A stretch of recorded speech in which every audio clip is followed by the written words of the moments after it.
Number 55 coming out next, Jordan Mead. And, of course, number 75, Jonathan Lockhart.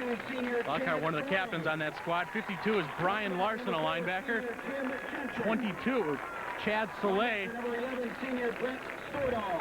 94, Adam Falken. He had a big game a year ago against the Wildcats. Falken's a real good player. Watch him tonight. Brent Stordahl, number 11. He had a real good game against Apple Valley. Chris Kehoe's number 3. Pat Freeman, number 2. Jake Horak, number 34. Wasn't as well as they announced he's the PA system, but we got him all in there, I think. And number 6, Paul Summerstead. Oh, we missed Summerstead. Oh, there he goes.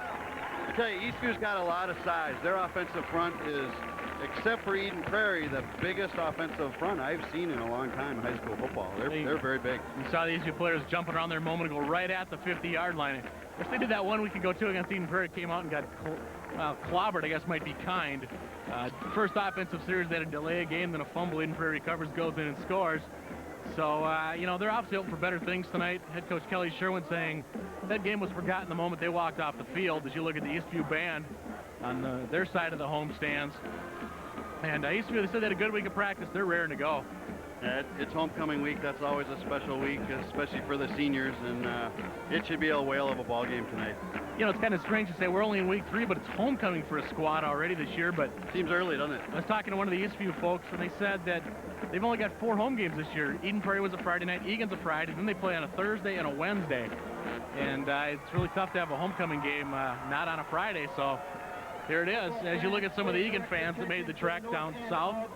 Well, the stands are pretty full. I think what you'll see, if this is the first time Eastview's been on cable TV this year, is there's a ton of school spirit over here. And there was somewhere between 6,200 and 8,200 people here last week.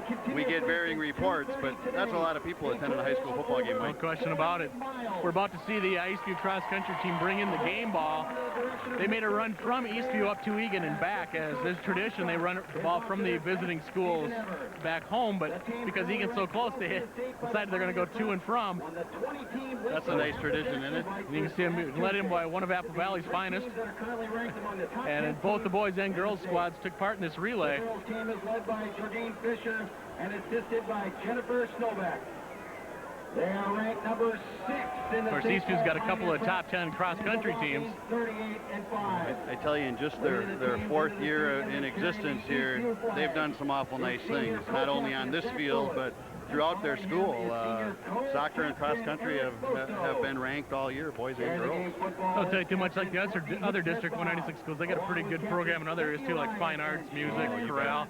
I know they put on some awesome theatrical productions over the years. And this district is really blessed with some fine coaches and teachers, and all of our kids are benefactors of that. Yep, and you see the cross-country team weaving their way through some of the huge contingent of fans here tonight.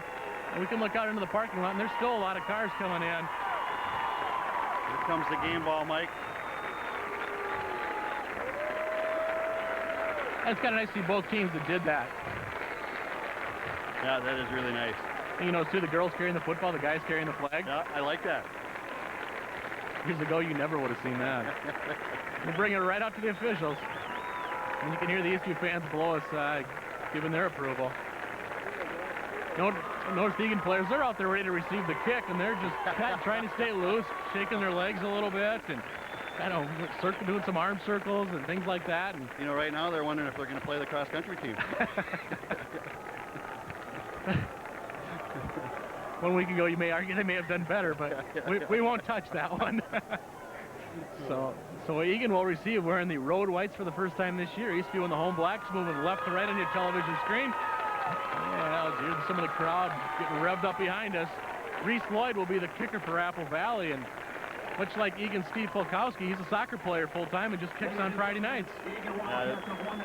He's got a nice leg. I think we'll see both kickers tonight with good strong legs. Also, much like Polkowski, he's an excellent soccer player. Side against Polkowski's got 8 goals and 11 assists this year. And oh, wow, what a start. And I saw Lloyd and his dad, who coaches these, who were featured on KARE 11 the other night, talking about their program down here at Eastview. Man, Eagan's soccer team's off to a great start also. Yeah, big games coming up, but Kurt Virgin and crew doing very well right now. And we're underway from Eastview. Roberts, he'll take that ball. Actually, he's going to go over his head into the end zone. Eagan to start at their 20-yard line. Real nice kick by Reese Lloyd, and that's a nice start defensively for Eastview. Should be noted that kick did not go into any wind. Very calm here on a Friday night in Apple Valley. So for Eagan, Nick Phobes will be your quarterback. Your running backs will be number 16, Jason Good, 24, Nick Ensley, number 3, Brian Roberts, Matt Moody, 86, Jeff Colburn, 88 will be your receivers. Up front will be Adam Gregory, 59, Brent Hansen, 67, or I take that back. Joe Glomsky, 60, Adam Gregory, 59, Mike Mahalik, 63, Jason Armborst, 68 is your center, 73, Goldrush will be your left tackle. And this will be right up the middle. I believe that's good. Eastview defense says, I don't think so on first down. We've come to see Eagan hand off to that fullback over the years an awful lot. They've had some good ones out of that position. It's a Dave Fritzy trademark. Jordan Mead in on the stop. Mead up from his right at the nose tackle position. Nick Ensley, Eagan's starting halfback, number 24. He had quite a week last week, huh? Well, he had 3 touchdowns of over 60 yards, 2 via the ground, 1 via the air. One of those rushing ones was 92 yards, a new school record. And this will be good once again. Gets to about the 25, falls forward to about the 26 to bring up third and about 4 for the Wildcats. Number of Eastview players in on that tackle, including number 4, Tim Jensen, up from his defensive backs position. Good gang tackling by the Lightning. They preach they want 6, 7, 8 guys on the ball. Nick Phobes, number 8, there, your signal caller. Should be noted as we are up on top of the press box here at Eastview and just using 1 camera tonight, unlike the traditional 3 that we've used for the first couple of games for Eagan football. So you'll be able to hear the PA announcer very clearly, I would think. So Phobes under center, senior signal caller. Fake, actually Ensley left side. This play's been successful for Eagan.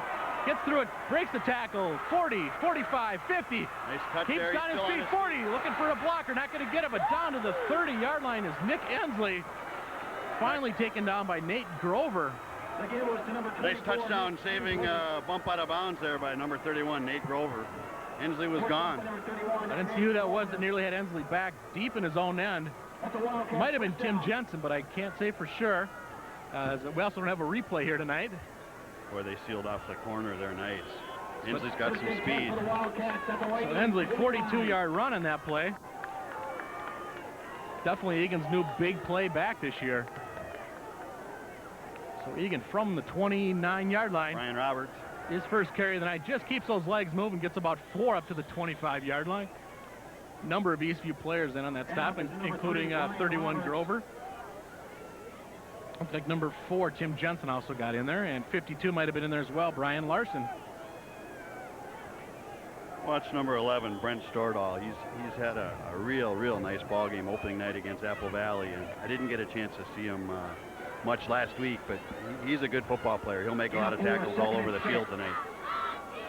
So Jason Good alone in the backfield. That'll be Roberts in motion, and it'll be Good up the middle. Actually, Phobes on the keeper. And he's got the first down at about the 18-yard line. Real nice play fake there. Number 8, quarterback Nick Phobes on the keeper.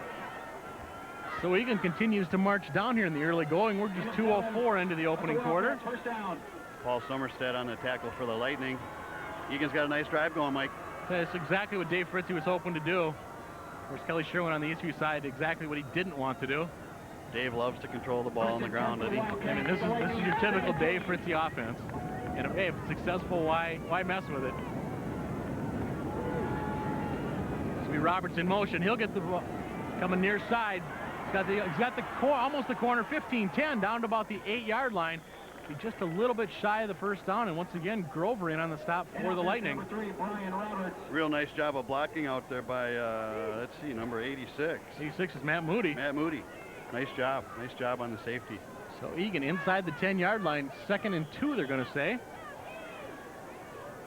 And Jeff Colburn will bring in the play for the Wildcats. 2nd and 2 for the Wildcats at the 9. You know, Mike, high school kids have gotten huge. Yes, they have. You look down at the size on that field, it's just amazing.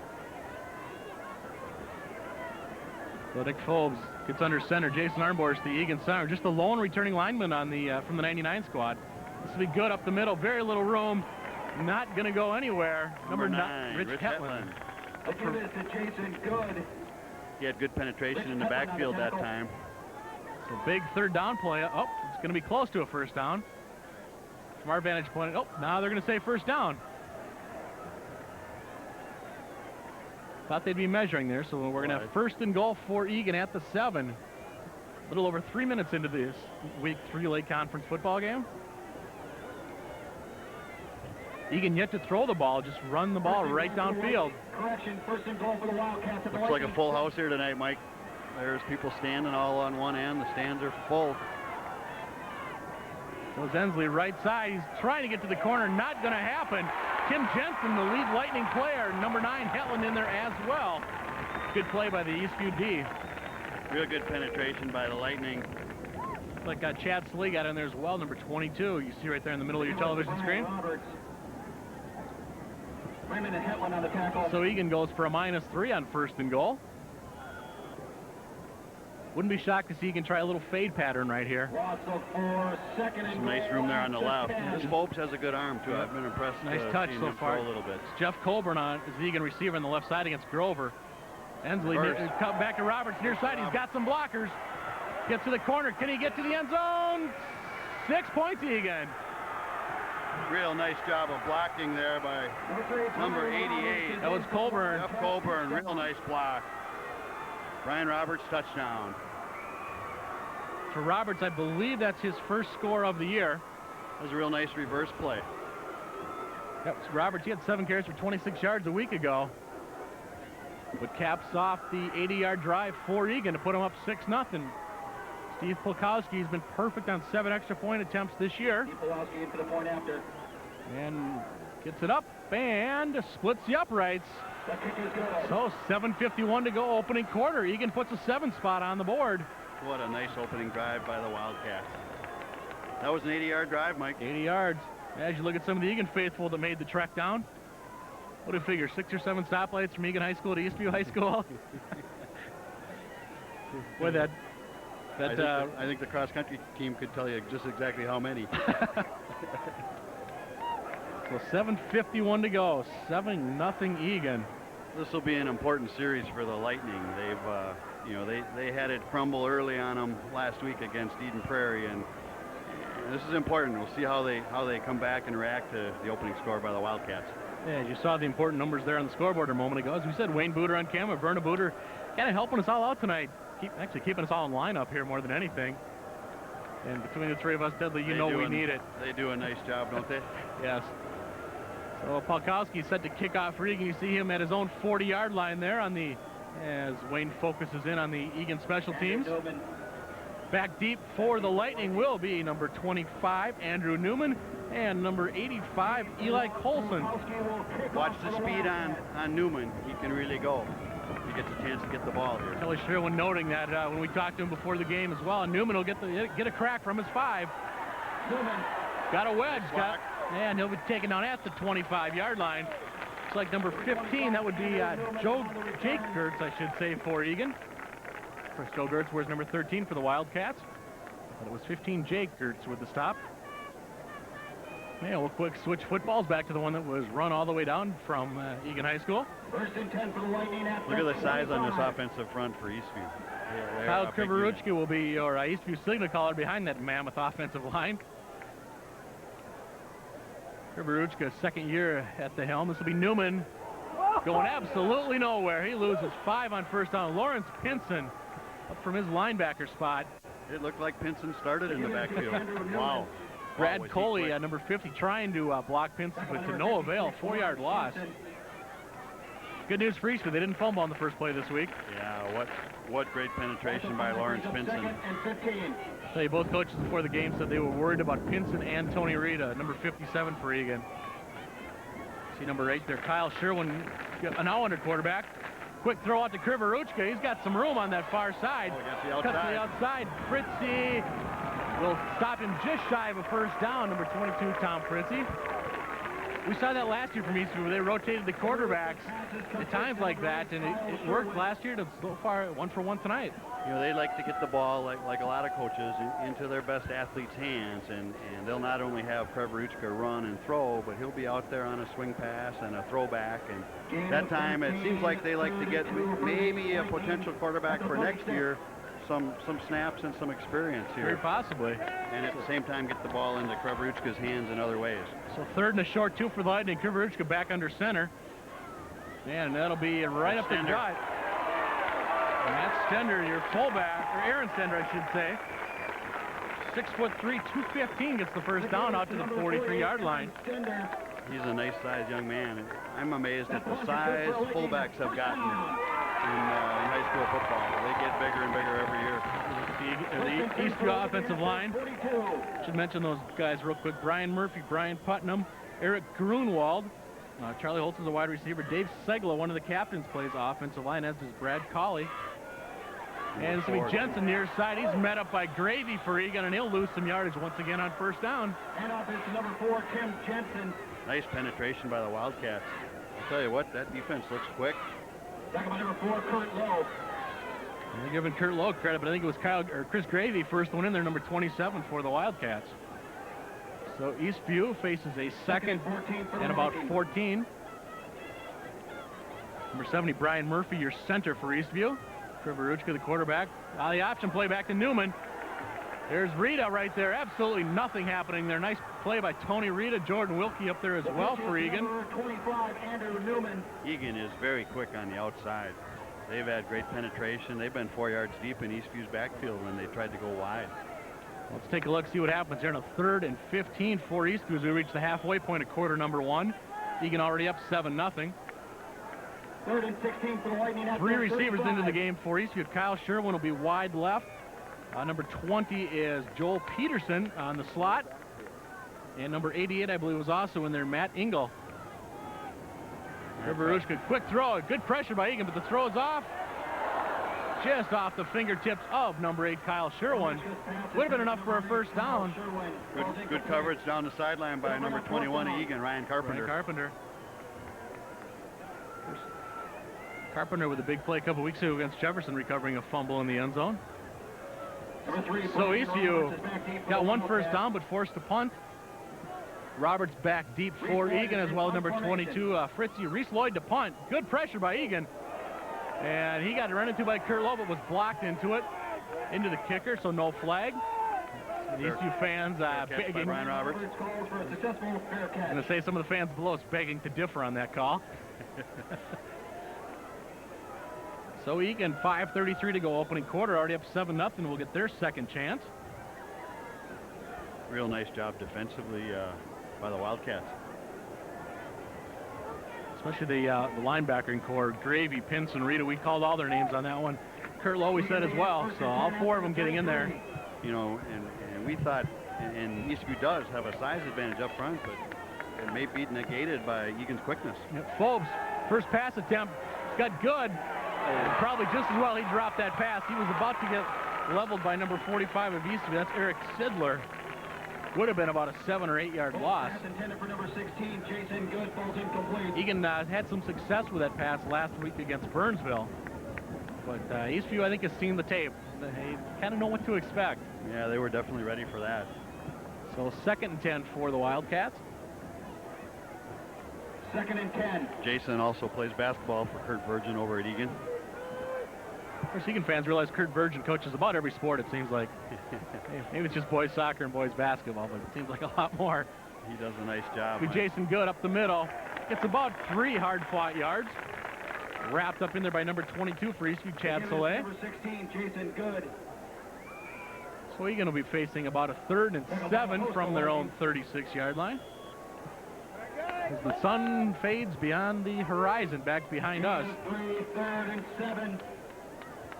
You mentioned already, it's a gorgeous night for football out here. What a pretty night. It's just perfect. Well, Eagan put it up here. 3rd and 7, we're going to find out. Brian Roberts wide left. It's either Colburn or Moody, wide right. Phobes, straight drop, looks, throws. Oh, yeah, wide open. That's going to be Matt Moody. He's wide open at the 50-yard line. Real nice pattern, nice protection they gave Phobes.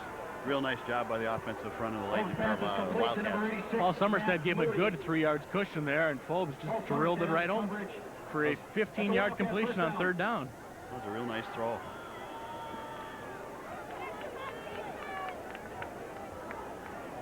Eagan on the march here again.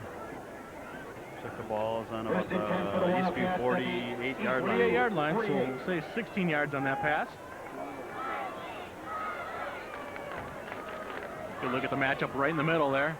This will be Roberts coming in motion. He'll get the ball, come near side. And kind of hurdles one of the players. Gets to about the 45, be a gain of about 3. It was Glomsky back there for Eagan trying to block one of the Eastview defenders deep in the Eagan backfield. Nice stop there by Nate Grover again, number 31, and number 6, Paul Somerset. Well, Eastview gave up 14 1 week ago to Eden Prairie in the opening quarter, and I'm sure everyone will tell you they did not want to do this again to Eagan. You know, and that game went south in a hurry for them. A couple of early fumbles, and Eden Prairie was off to the races, and you know the game was over, and they may have been just a little too sky high for it. Phobes on the keeper. He'll pitch it back to Roberts. He's got some room. Nice. Gets to the outside. He's going to be close to the 1st down. He'll be just shy of looking at the spot. Knees hit it right at the 40-yard line. He fell forward to about the 38. Real nice job on the option by Eagan quarterback Nick Phobes. He pitched it right at the right time, and the trailing back was in perfect position there. So Soleil in on the stop once again for Eastview. You see number 11, Brent Stordahl, hurry into the game for the Lightning. And number 45, quickly running off is Eric Sidler. 3rd and 2. Eagan with a tight formation. Right up the gut with Goody. I don't think he's got it. Oh, he's a yard short. It's like number 94, Falcon in there. Big hit by the one of the captains of that Eastview squad, along with Jonathan Lockhart and Kyle Krivoruchka. Adam Polkin, he's an awful good football player. Nice stop there. 4th and 1, Mike.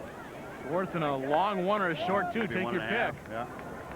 Dave Fritzy looks like he's going to go for it for the Eagan offense. You can hear the stands thundering here on the Eastview side. Eagan fans. Well, the student section is on their feet across the way. He folds on the keeper. I don't think he got it. I don't think so. Tried to go right over his center arm boards, but I think the Eastview defense is right there. And from our vantage point, I don't think you even have to bring out the chains on this one. No, I think he's a good couple feet short. Yeah, no, that's a good call. Nice defensive stand by the Lightning here. We'll see if they can answer now. They take over at about the 40. Might be the break Eastview needs. 2:28 to go in the opening quarter. Eagan in front 7-0 here on TV 15. A WDV production. Wayne and Bernabooter. That's right. And then it's just Dudley and myself, so a small crew here at Eastview, but it's WVB now, Wayne and Verna Booter. And we should probably give Verna top billing. Yes, we should. Krivoruchka going to throw on 1st down. Looking. Kurt Lowe is out there. I think that ball might have been intended for Lowe, but actually it was for Tim Nelson, number 26 for Eastview, but you know, Lowe and Nelson were bumping each other all the way to the sideline there. Nelson almost had to play defender on that one. I think Lowe had a better shot at that pass.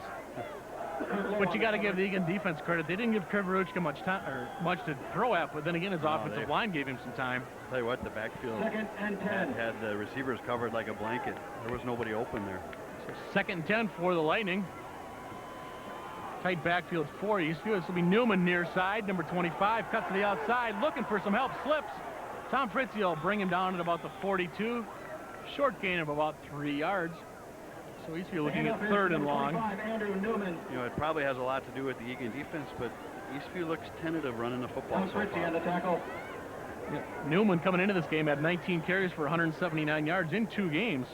He was about 6th or 7th in the Lake Conference in that category. 3rd and 11 for the Lightning at their Eagan defense very solid thus far in Lake Conference play, 5th best, only allowing 257 yards a game. As Krivoruchka looks to throw, he's got down the middle, too far. Is the ball picked off? It's going to be close. Nope, they're going to say he trapped it. Great pressure from defensive line position by number 99, Brian Norston. He had a piece of Krivoruchka's jersey just as he let go of the ball. Nice play by Norston. Eli Colson, the intended receiver for Eastview, but that ball was over his head by a good 2 or 3 feet.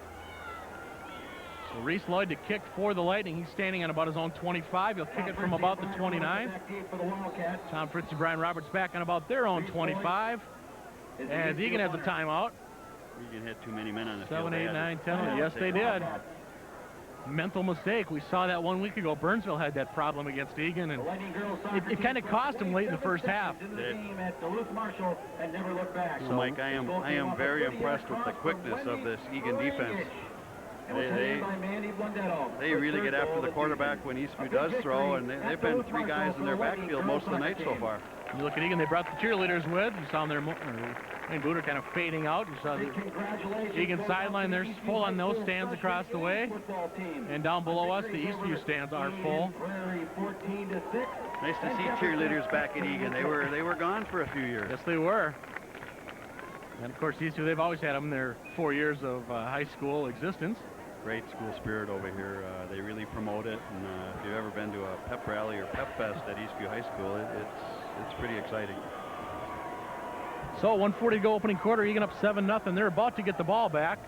Reese Lloyd, your punter, and that ball's blocked. Kurt Lowe and Gravy going to pick it up at the 16-yard line. Oh, there's a big play. Huge play for Eagan. They almost got him last time, and this time they did. I tell you, Chris Gravy's had a heck of a first quarter. Blocked and recovered by number 27, Chris Gravy. Wow, what a nice play. Well, I wish we had the replay of that, because Lowe, he just extended straight out. Both Gravy and Lowe were right in the backfield again, and Eastview's really having a problem with keeping Wildcats out of their backfield. Yep. So Eagan, once again, great scoring position at the Eastview 16. 1:33 to go in the opening quarter. Eagan already up 7-0. Gertz in motion. And the ball's going to be to Ensley. Looking for some room. He kind of chugs ahead to about the 13, I think, on the spot. Dragged down by captain number 75, Jonathan Lockhart there. Ensley already has 4 touchdowns on the year for Eagan. Tim Jensen again in on helping on the stop.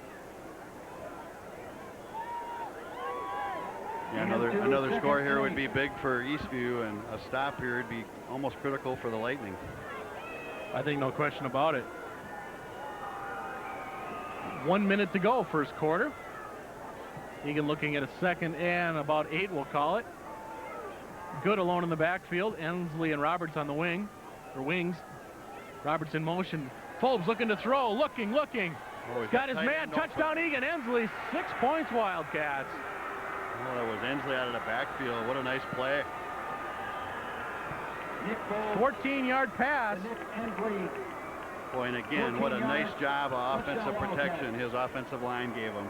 He threw a strike to Roberts, touchdown Wildcats. Well, it's like you just feel a balloon deflate on the side we're on because we're above the Eastview sideline. Polkowski looking to remain perfect on extra points. And that ball nearly got blocked, but he splits the uprights. So 14-0 Eagan. 44.1 seconds remaining in the opening quarter. Paul Summerstead with a nice block attempt there for the Lightning. I tell you what, homecoming, it happens a lot, and you see it quite often. Maybe you're a little too hyped up, a little too jazzed, but the Lightning are down here 14-0. They've got to find some offense in a hurry. Well, they're going to get a chance once again as Eagan will kick off here momentarily as Wayne will sneak in on the scoreboard there. And as you see the important numbers. I don't know why that ball says on the 24, but I think that's about where the punt got blocked. So Newman back for Eastview, as is Colson. They'll be receiving the ball way back at the other end of the field. There's the Eagan special teams. Polkowski, your kicker. Just waiting for the signal. An awful nice start for Eagan here. I've been real impressed with their overall team speed and quickness. They look very quick. I'm sure deep inside Dave Fritz is smiling at this moment, but you know on the outside he's not showing anything right now. And Kelly Sherwin, on the other hand, just got to be scratching his head saying, what can we do? Newman, he'll get a shot to do something here from his own 8-yard line. And cuts back. He's got a little bit of room, and he'll be taken down at about the 28-yard line by Ryan Carpenter and number 15, Jake Gertz. Andrew Newman on the return. Gertz has been real good on special teams here so far for the Wildcats. Yep. 2 tackles. 2 tackles in 2 attempts. Eastview kicked off to start the game. 1st and 10 for the Lightning at their 28. I enjoy getting a chance to watch Lawrence Pinson, number 56 for the Eagan Wildcats. He's truly, I think, a very special player. Well, and he's just a junior. You remember his brother Larry is now at the U being redshirted this year. Yeah. Oh, quick pass to Newman over the middle for a first down by Eastview. Real nice pass from Kawaruchka there to Newman. Might be exactly what Eastview needs to get something going here. Let's see if that gets the Lightning going. That was a really nice quick time pass play. First and 10 for the Lightning. We'll call it a 12-yard gain. Billy Grogg split out left. Could be the last play of the first quarter. Upcoming fumble. Oh, I think Eagan got it. Eagan says they've got it. Let's find out. Looking for the striped shirts. Eagan does have it. Yep. Boy, for Eastview, how low can you get? And you can see Krivorechka just throwing his arms in disgust. Yeah, he's pretty demoralized. They just picked up their first little piece of offensive momentum, and bad snap, and Wildcats take over. I mean, I realize that we're only, waning moments of the first quarter, but he can just about put this one away with 6. Yep. 39. If last drive wasn't critical for the Lightning, I think this one certainly is. They have to put a stand on here, stay in this ball game. And you got to remember, Eagan got stopped on a 4th and 2 at the 40, so they've been driving this quarter, no question. This will be Jordan Wilkie, 40, 35, 30. That's a first down. He'll get down to about the 28-yard line on a, I don't know, double reverse, if you want to call it that. Eagan just keeps bringing speed and more speed at you. Jordan Wilkie can fly. Obviously a varsity track player for the last 2 or 3 years. He can really go. Well, we got 8 seconds and counting here in the first quarter. Eagan appears to be in no hurry to snap the ball. 2, 1. There's triple zeros on the scoreboard. So 12 minutes in the book. 14-0 Eagan. And a score I think is shocking to many people. Wildcats definitely having the better of it in quarter number 1, but it's 4 quarters, and if you know anything about Eastview and Kelly Sherwin and their whole program over here, you'll see them come back. They will not quit. That's right. They haven't had a chance to really get any momentum going, and that's what they got to be telling themselves and their kids. Is like, hey, let's get on the board, and we're back in this thing. Well, I think first off, they've got to stop Eagan, like you said, on this drive. I mean, Eagan gets a quick 12 there on first down, and I don't know what the yardage was for first quarter, but boy, it's pretty one-sided, no question about it.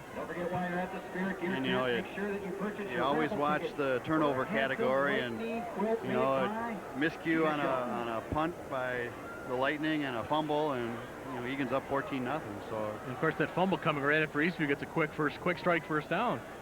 You thought maybe they had a little momentum going their way, but none to be had. So a disappointing opening 12 minutes on homecoming for Eastview. I don't think we even had a penalty in the first quarter, did we? We did not. I don't remember one. If my memory is correct, and between the two of us, maybe we can get it right. We could ask our spotter, one of the booters, if we needed to. As we said, Wayne and Verna helping out. Actually doing the cameras, directing, producing, running the truck tonight, the whole works. So this will be Roberts short side. He slips and falls forward back to about the line of scrimmage. We've seen a couple of guys slip tonight and out on the field before the game, and it's in pretty good shape. Didn't feel damp or anything. Give us to number 3, Brian Roberts. We haven't had rain, but Newman slipped and there Roberts slipped. So. Yep. Brian Roberts is a nice athlete, also a very good golfer for the Eagan golf team for I believe the past 3 years. I used to play baseball with a bunch of our boys, and just a tremendous athlete. Chris Roberts, he'll be lined up just off the bottom of your screen to the right. Good alone in the backfield. Unsley on the wing. Good right up the gut on a delayed handoff. Gets about 4. Kim Jensen wraps him up, throws him down for the Lightning.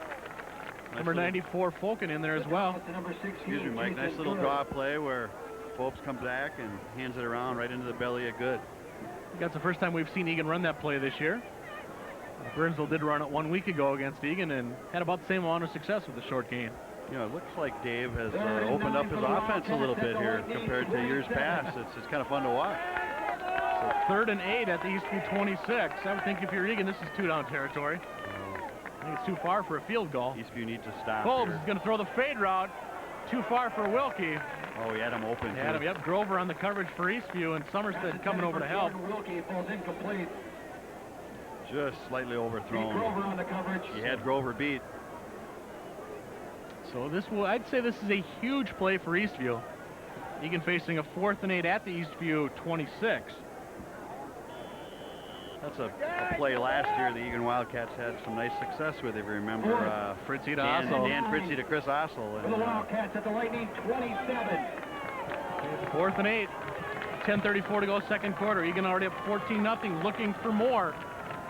Kolbs under center, looks to throw. They're going to try the fade again. He's got Wilkie too far. Well, that's Colburn, I should say, this time. They went right back to the same play, and he just overthrew him. Good job, though, by Eastview's Grover. He bumped him at the line, and that was just enough. That threw the timing off. Yep. Kolbs only took about a 2-step drop and quick tossed it. So maybe the break Eastview needs, we shall find out as they take over. You know, I don't think he got a bump on the previous play, and Eagan probably spotted that and wanted to go right back to it, but Grover did a nice job there. Kavaruchka under center here. Oh, they come with their reverse. Yep, this will be Newman. Busted tackle, gets out to about the 33, maybe the 34-yard line. Pick up 6, maybe 7, depending on the spot. Nice running there. I thought Eastview had that, or Eagan had that stop for about a 2-yard gain, and real nice run by Newman. Let's look at the Eastview offensive line. Number 72 there at the left tackle position. That's Brian Putnam, senior, 6'2", 240. Billy Grogg split left here. Looks like right up the middle. I believe that's going to be 48, which will be Aaron Stender. If so, it's his second carry of the ball game, and it is. So Eastview now to face a 3rd and about 2, maybe 1.5. That's a full 2. Number 28, Jordan Wilkie, also has had a great start here for Eagan Wildcats in the first 2 weeks. I believe he had, 2 interceptions last week? 2 interceptions in the 4th quarter alone last week. And he also recovered a fumble that he ran back, but it was called back because you can't advance the fumble. Did he sell popcorn at halftime? Boy, he does everything. He might have driven the bus tonight, to coin an old phrase. Coverage, you're looking to throw. He's rolling. Little. There he's open. Right over the middle. Sherwin.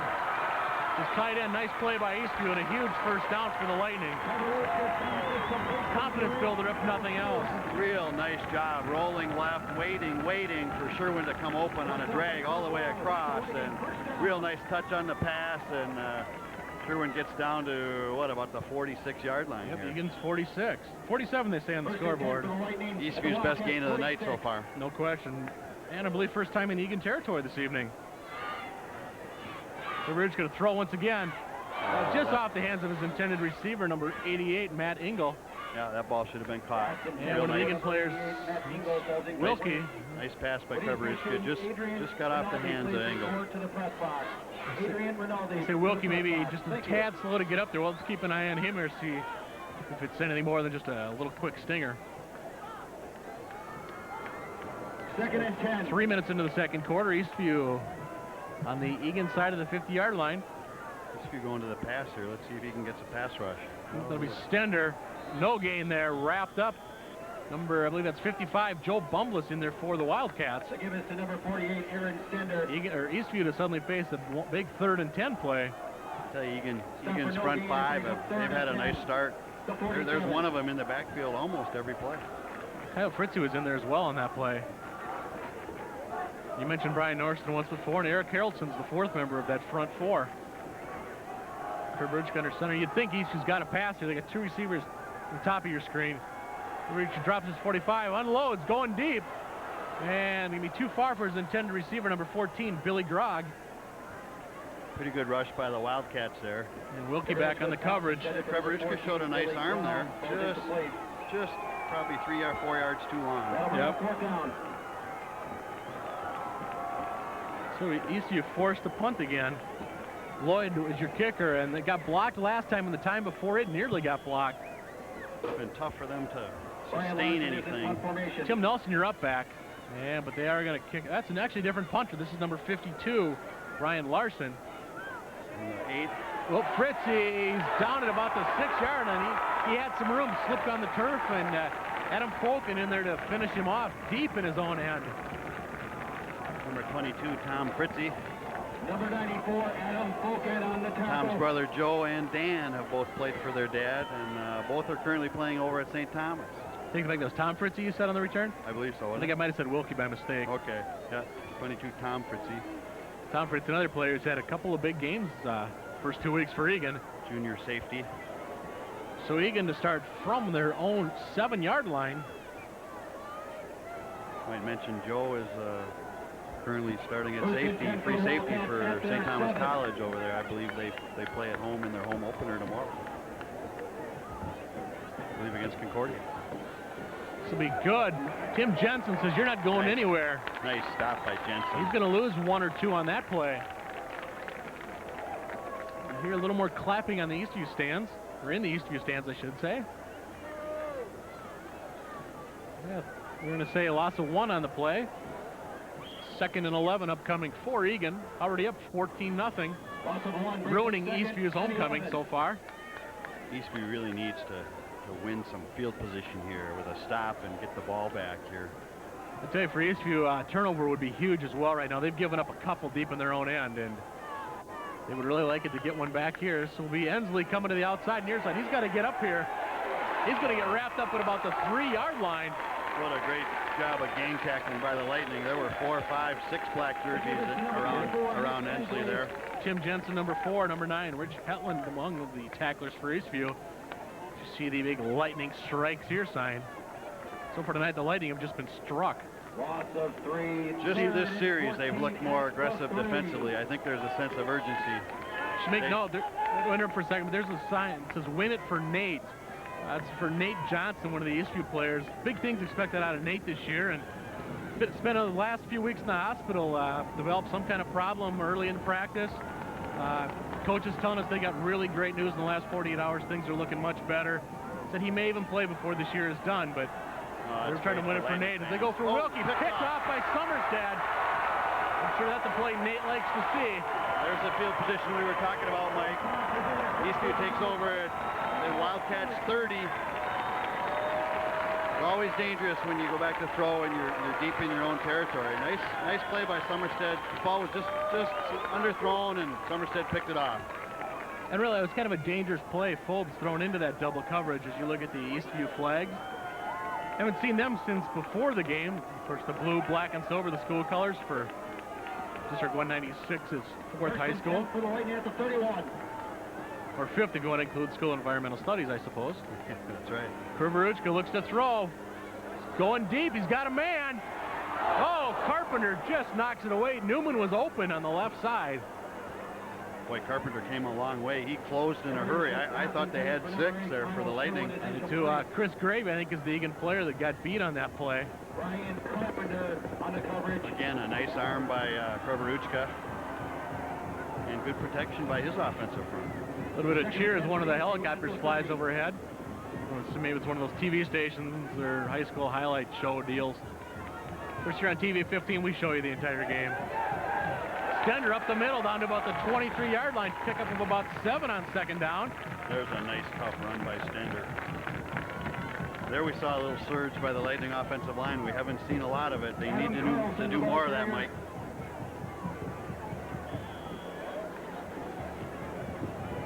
Third and 4 here. Gain of 7, 3rd and 3. So Eastview looking to score to get on the highlights from about 500 feet up, and that helicopter circling overhead. Stender once again busts through the hole. Down to about the 14-yard line. Give him another 9 on that play. He just put his head down and barreled over one of those Eagan defenders. And that might have been Carpenter that got leveled. It looks to me like Coach Sherwin sat down his offensive line, because there's definitely a different unit performing out there right on the last couple, 3-4 plays. You can really feel the emotion swinging here, too. Feel the fans getting back into it. Give it to Stender, wrapped up that time. Very little gain. Harrelson in there for Eagan from his defensive end position. So bring up 2nd and about 10 for Eastview. We'll give him no gain. And we've got an official's timeout for, looks like an injured, one of the Wildcats. Chris Gravy has an equipment problem. left to go off for a play. Meanwhile, number 82, Charlie Holtz, senior wide receiver, checks in the game for the Lightning. And here comes one of the players for Eagan. Looks like number 40, John LaSalle, backup linebacker. Or Derek Gerard, I should say.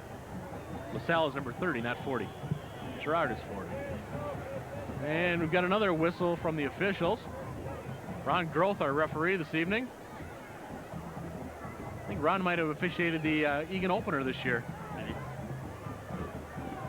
Karucha coming over to the sidelines. I don't believe a timeout was called.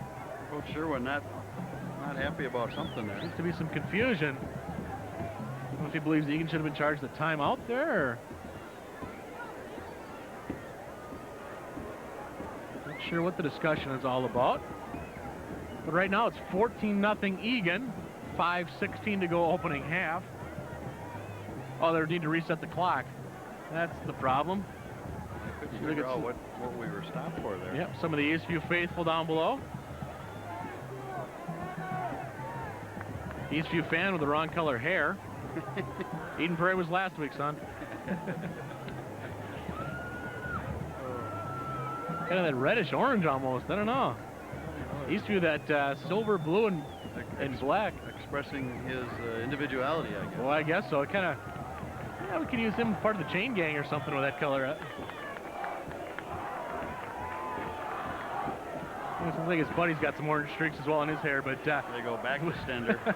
Stuff there by the Wildcats. On second 10, so Stender's short gain brings up 3rd and long for Eastview. I don't know. You think Eastview's in 4-down territory here, or do you take the 3 if you're not successful here on 3rd? You know, I think they need a touchdown myself. I do too. I think you know, you get half to 2/3 of it now, and you go on 4th if you don't get it. Yep. So 3rd and 8. Kriveruchka fakes, looks to throw. Looks, throws over the middle. He's got his man Newman off his hands though. Tom Fritzy wrestled Newman down after he touched the ball. Well, Kelly Sherwin disagrees with us as Reese Lloyd comes into the game to attempt the field goal. They want to get the points. Maybe that is smart to get something for their efforts here. But I believe Kyle Kriveruchka, the Eastview quarterback, is the holder. Sure. And I'm sure the Eagan squad is well aware of that. Kyle's a real good athlete. Yeah. Ball to be placed at the 20-yard line. 30-yard attempt for Reese Lloyd. His first field goal attempt of the season. And the boot is on his way. Lots of distance, and he splits the uprights. Oh, we had plenty of leg there. Eastview on the board, down 14-3. You know, that second guessing our comments, Mike, that is probably smart. They got at least 3 points for their effort. Now they got to come down and hopefully stop the Wildcats, get the ball back, and hopefully get another score before half.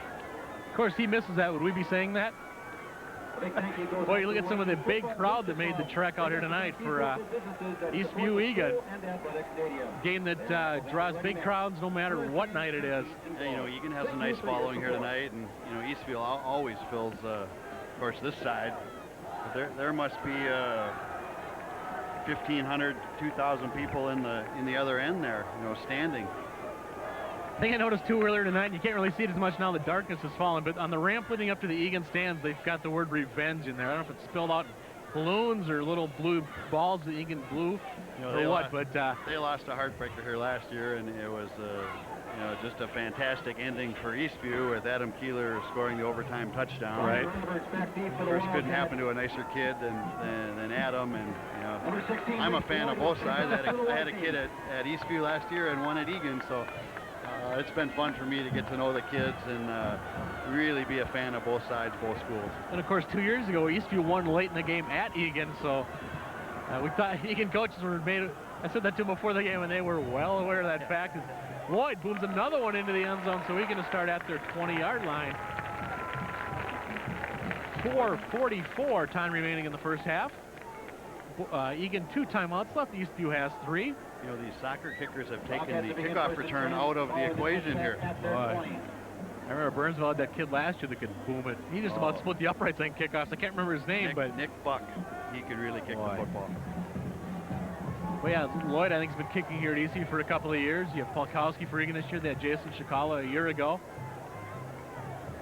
do we got? 4:44 left in the half. Yep. First down from their own 20. Eagan moving left to right. Jason Good up the hole, or up the middle, I should say. Through a big hole. Still on his feet. 45 up to almost midfield. Give him 28 yards on that first down carry. Good just would not be stopped. He just shed tackler after tackler. Nice job of keeping his legs moving, and he's just a real strong, good, tough running back. First and 10 for the Wildcats at midfield. All spotted at the 49. We'll give him 29 yards on that run then. Boy, right up the gut. Eastview really needs to stop here. Eagan doing exactly what they need to do to come right back. They'll give it to Good once again. That play is not going to work twice in a row. Only gets about 3 that time when they look at forward progress. Number of Eastview players then on the tackle, including 52 Larson. Looked like Ford Jensen was up there as well. Well, Mike, I think you see that real often. If a running play, especially a running play, is successful for at least double-digit yards, both teams have come right back to it. And you see that very often. It's like, let's see you stop it again. Second and 7. So 3:52 and counting here in the first half. Sure, they're going to be happy to slowly and methodically go down and get 6 more. Leave Eastview very little time. Ensley, Carpenter, near side, Carpenter to throw. Going Roberts. And it's going to be picked off by Somerset once again. Roberts lucky there wasn't a flag on that play because they would have called interference on him. Yeah. You know, he was not open, and nice job by Somerset. He had him covered like a blanket.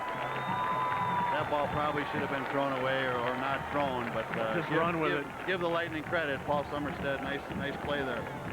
I don't want to call it a flea flicker, but I guess receiver options, you'll get a future Eastview player. Jeez, no, that was a pass off the fake, off the reverse. That's right. We've seen Coach Fritzy throw about everything out here in this first half. Well, Kelly Sherwin said before the game, Eagan likes to use trick plays, especially against Eastview. And Egan's got to take a time out here before Eastview even gets to start. That's a break the Lightning needed here. We'll see if they can sustain a drive. It's something that's been difficult for them to do. They've had spurts, but they have not been able to sustain a drive. And that'll be the key here with 3:36 left in the half, down 14-3. Yep. So Eastview's got 83 yards to go, but they've got all 3 timeouts here as you look at some more of the Eastview fans. And some future Eastview players. A couple little guys trying to get some phone numbers there, I think, huh? I don't know. Of course, Eastview's homecoming, the dance, and the rest of the festivities tomorrow evening. So some of those kids, who knows, maybe one day they'll be out playing on this field or be some of the homecoming royalty here at Eastview. Cheerleaders firing up the Eastview crowd. You can hear the, I don't know if it's aluminum metal, but the metal stands as we're back to action. Newman, right side, falls forward, picks up about 6, I would say, on first down. I'm not sure if the clock started on that play. I don't think it did. So I looked down there, and I think it said 3:36 beforehand. So Eastview may got a little break there, or possibly Eagan. Handoff is good for 6 yards. I don't think the Eagan coaches have noticed it, but no time did run off the clock. Home field advantage. I guess so. Drive split left. Krivoruchka, he'll keep it. Clock still not moving. Oh, there it goes. Krivoruchka comes back. Nice cutback. First down out to across the 40-yard line up to the 41. Nice play. He showed some real nice quickness and a nice cutback there. Nice run by Krivoruchka. Play took 7 seconds. That scamper is good for a Lightning. First down. Just thought we'd throw that in.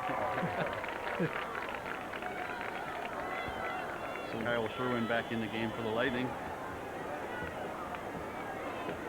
So Eastview really had that awful first quarter once again, but coming back here, the second quarter have been dominated by the home team, the Lightning, wearing their black jerseys. Krivoruchka looks to throw. Swing pass. That's Nelson. Eagan read that well. He's going to lose 2, maybe 3 yards on the play. Across the way, the Eagan student section trying to get the wave going. Didn't the wave die out? I certainly hope so. It'll be interesting to see if when Eden Prairie runs that play, a lot of times the next play is a halfback pass. So we'll see maybe if Eastview is going to throw some trickery at the Wildcats. Number 82, Charlie Holtz, and 26, Tim Nelson, near side. This will be Newman just running. Pinson giving chase, but it's going to be, I believe that's Gravy with the initial stop. actually. Nice play by Wilkie. Yep, Jordan Wilkie from his cornerback position. I'll tell you what, he shed the blocker and made the tackle. That's a real nice defensive play by Wilkie. The other key is he kept it inbounds. Clock continues to run, down to 2:20 remaining in the opening half. Eastview facing 3rd and 6. That's more than that. I'd call it a long 6, short 7 from about their own 43. They got to get just across the 50. So we're down to 2 minutes to go in the opening half. Eastview all 3 timeouts still as they trail 14-3 on TV 15. I think this ball's got to be in the air. Well, they sure don't have the set for that. Kriveruchka drops, looks, good pressure by Norton, voids it, voids another tackle. Kriveruchka still with the ball, looking. Nice scramble, throw cross. back all the way across the field. The ball is in the hands, but dropped by number 8, Kyle Sherwin. But give Kriveruchka credit, he avoided the sack. Oh, and a big hit by safety, number 22, Tom Fritzy. I tell you, what a difficult throw. Kriveruchka rolling right, scrambling, throws all the way back across the field left. Almost an impossible throw, and he did hit to put it on the hands of the receiver, but should have been caught. Tom Fritzy with a real nice hit, breaking up the play. Larson to punt for Eastview. Actually a dangerous pass as well. Yeah, it really was. Should have a flag on that. Lowe almost got it. Lowe just about got it. Whoa, Fritzy hangs on. Roberts. Fumble. Sherwin picks it up. And he's going to score for the Lightning. Going in for the Lightning. 14 yards after the fumble. Oh, there is. The stands have erupted. There's a big break for the Lightning. Lightning has struck, I think you could say. Just when you think it's looking pretty comfortable for the Wildcats, disaster strikes for Eagan and euphoria here on the Eastview sidelines. So 14 yards will be the. We got a timeout on the field. Eastview takes the timeout. Well, if you're Eastview, you may as well go for 2 right here. You're down by 5. Hey, number 8, Kyle Sherwin's had a real active first half. He's been everywhere. Couldn't tell if that was Wilkie or Fritzy that bobbled the punt for Eagan.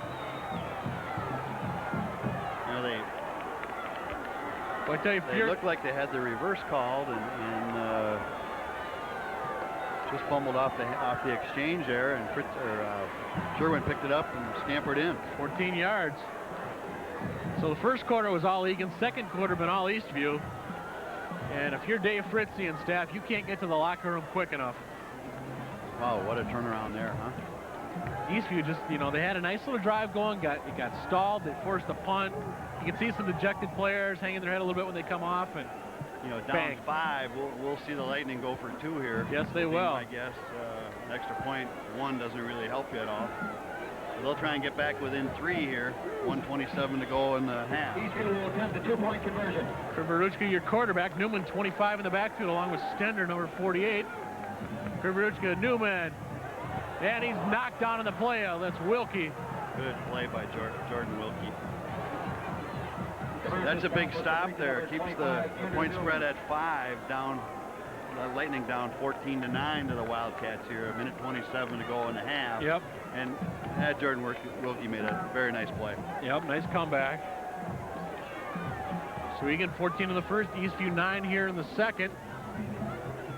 So Egan's going to get the ball at the 127 back, assuming they can hang on to the ball.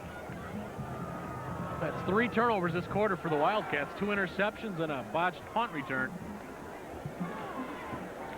So really, Eastview had turnover woes in the first quarter. Yep. Or Eagan, Eastview, I should say, and then Eagan has them in the second quarter. Yep, Paul Somerset with 2 interceptions here for the Lightning in the first half. Yep. That's a nice night's work, and he's got a half to go. And it was Kyle Sherwin, if you remember, who'd missed that 3rd down catch. Fritzy separating him from the ball. This way he gets it right back. He had to be the happiest kid on this sideline when he got a chance to scoop that ball up and score a touchdown. Lloyd, boy, that's a good 8 yards deep into the end zone. So Eagan to start from their own 20, 1:27 to go. Just 1 timeout. If you remember, they've had to waste a couple. One at the start of a series when they had defensive woes, and another time they had 12 men out on special teams. So mental mistakes could be crucial. Those always seem to come back to haunt you, and we'll see if they try and air it out here or just run out the clock? Eastview 2 timeouts. I would expect them to run out the clock and just get the heck into the locker room. That would be my guess here also, Mike. I think a knee's not a bad idea if you're Eagan, but they're going to run it with Jason Good. He gets forward for about 6. Of course, in opening week number 1 over at Apple Valley, Eastview was running out the clock in the first half, and Newman went about 65, 70 yards for a touchdown. Right. So you never know what can happen. Yep. Fulkin with a stop on that last play for the Lightning. You briefly saw some of the Eagan student section on the far left side of the visitor stands here at Eastview High School. 2nd and 4s were inside a minute to go. Good again. Good once again, and he'll be close to the first down, but I believe he'll be about half a yard shy. Looks like Eastview in no hurry to call a timeout either. Officials may be looking to measure. As a reminder, stay in your seat. Says we'll introduce the 2000. See what they're saying. Somehow I don't think it matters if they got the first down or not, but they did get it. So I guess maybe that's important in the statistical area, but you saw what Eagan's doing here offensively, and they're just content to get the clock down to 0-0s and get into the locker room for halftime. You got to remember, Eastview gets the ball. Well, they deferred to the second half, so I would assume they will take the ball.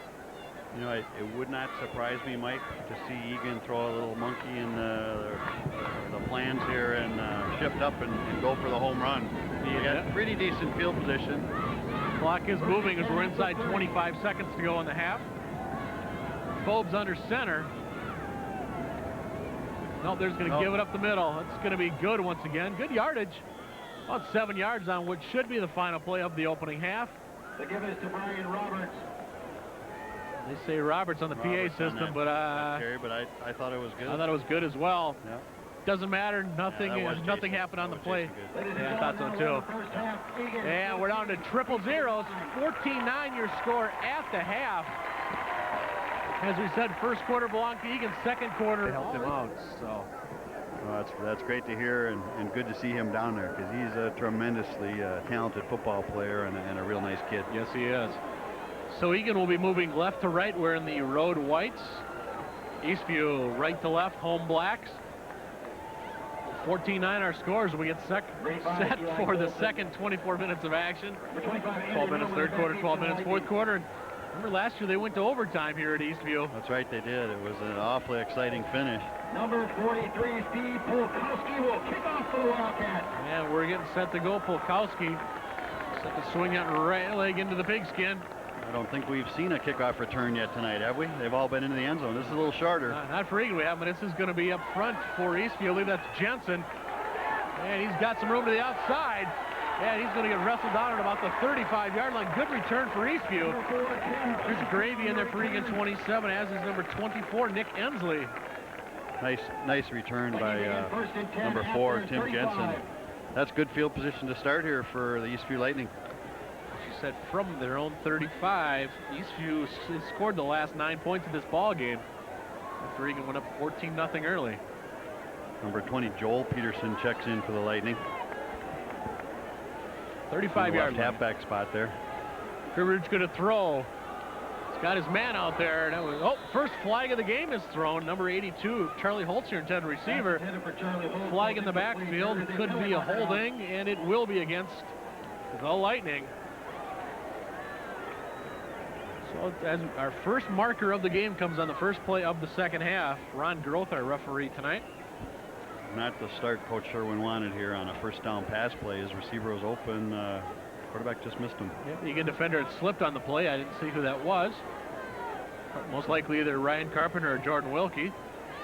And that'll move him back 10 yards. That's going to be a net loss of 15 because they go 10 from the spot of the infraction. So Eastview minus 15 yards on their first play. Eastview cheerleaders down below us. Getting a little chilly, they put the sweatshirts on. Oh, sure. Number 85, Eli Coulson, checks in for the Lightning. And this will be Newman. Harrelson wraps him up for very little gain. Actually, yeah, we'll say no gain. We'll give him the line of scrimmage. Lawrence Pinson also in there, I believe, for the Wildcats. Pinson, a name we haven't really called since about that first play of the game when he really hammered one of the Eastview running backs. he is such a dominating presence there. No gain brings up 2nd and 23. And only a junior. Yes. I remember being amazed at his ability as a sophomore a year ago. 2nd and 23 for the Lightning. Early going second half. Krivichka the drop. A lot of pressure. And tried to hit Newman. It was Wilkie in there on the coverage, and I don't know if that was a busted play or what, but You know, it looked like they had the start of a decent center screen set up there, Mike, but Newman just must have looked up and dropped the ball. well, down there were a lot of the offensive linemen down at about the 35-yard line, but there were a lot of white shirts between them and where the ball was intended to go. So 3rd and 23 here, almost a minute into the second half. Eastview, their first possession, I should say, of the third quarter. Krivichka keeps it. Pinson just drags him down. Oh, we got a flag on the play. Late flag, I'm not sure. Face mask? That's my guess, but face mask, personal foul face mask. That would be a first down for Eastview. That is a big break against Eagan and a big plus for the Lightning here. I believe that's an automatic first down on the personal foul. Yeah, I believe it should be. Yeah, it was going to be 4th and 20 some. 4th and long. You can hear the Eagan fans across the way voicing their displeasure, but they're going to get drowned out by the Eastview faithful on this side of the field. That ball moves all the way up to the 40-yard line. That seems to be some confusion if it's a first down or not. The chains are not moving. They have not moved the chains. Down marker still says 3rd down. Wildcats called for face masking. Following the infraction, brings up 3rd and 5. So 3rd and 5, not an automatic first down. So we are in air. It wouldn't be the first time that. So Eastview with a break here.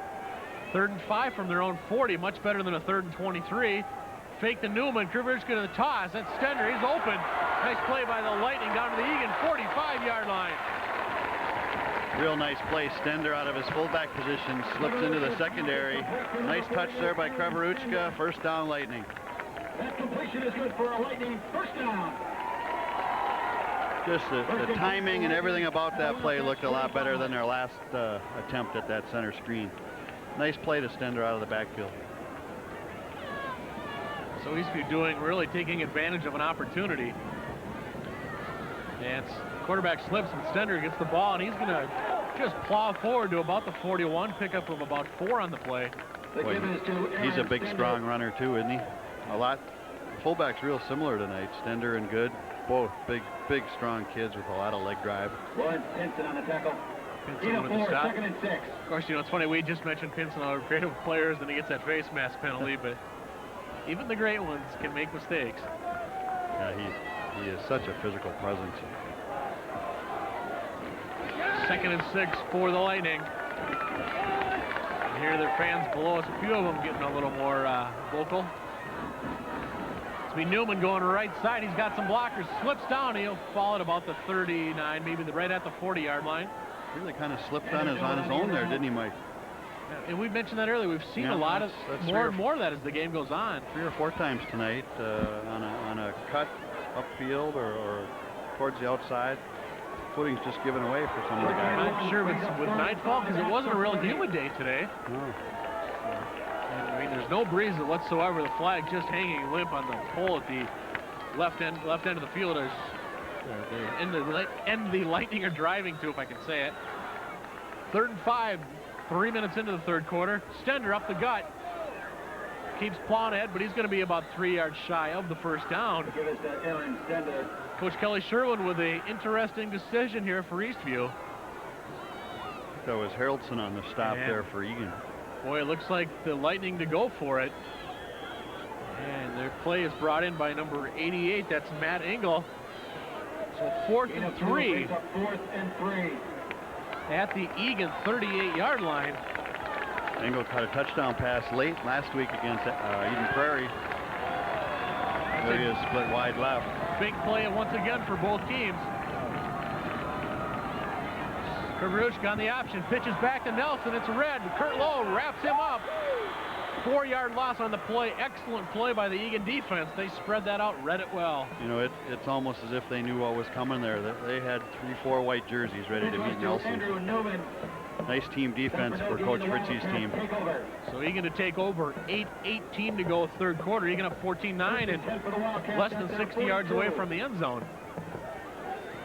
Although superstitious or not, all the scoring has been at the end zone. Eagan is not going to. That's correct. Number 86, Matt Moody, split wide right. Give it to Good up the gut. Good. He'll get up to about the 49. Give him 6, maybe 7, depending on the spot. Some nice blocking there by the Eagan front. Real nice run by Jason Good. Give it to Jason Good. I say we give him 7. That looks like the 49 to me. Tell you what, he looks awful tough to bring down if he has just a little bit of room. It takes 3 guys to bring him down when there is no hole. Yeah, who was that fullback Eagan had last year? Yeah, we just can't remember. Yeah. Jason Good making fans forget about number 30 from last year. Good, he's going to be close to the first down, depends on the spot. Foken 94 in there for Eastview, as well as number 75, Jonathan Lockhart. You can see the sticks at the top of your screen. You see where the officials are standing. And this will be our first measurement of the game. Mike, you're of course referring to Larry Pinson, Lawrence's older brother, who sure. had just a record-breaking year and was All-State for Eagan last year, and now is, I believe, being redshirted over for Coach Mason and the Golden Gophers. Yeah, we talked to Dave Fritzy before the season, and he said you can't forget a guy like Larry Pinson, but Jason Good is going to make people forget somewhat about him. That's some awfully good company, and a very nice compliment to Jason. Yep, Jason just a junior. First down by a nose of the football. Good spot. Nice to see quite a few of the sophomores dressing over on the Eagan sideline there. A lot of the sophomores have got some significant playing time in the first 2 games of the year. That's real nice for this program because those guys are going to play a lot of football here in the next year or 2. And Dave Fritzy knows you're also going to have games like tonight where it's going to be close throughout. You bet. And first week they were up 28-0 into the 4th quarter against Jefferson. Burnsville, they were in control midway through the 4th. Forbes slips, throws. Oh, he's got him open. Got a man. That's Roberts. Roberts. 20, 15, 10, 5. Touchdown, Roberts. Touchdown, Brian Roberts. Nice pass from Nick Forbes. Roberts did the rest. Caught the ball on about the 12, 10 to 10-yard line. Eluded a tackler and got into the end zone. Real nice scoring play from the Wildcats. So Forbes, a nice job by Forbes. He nearly slipped back at about his own 42-yard line.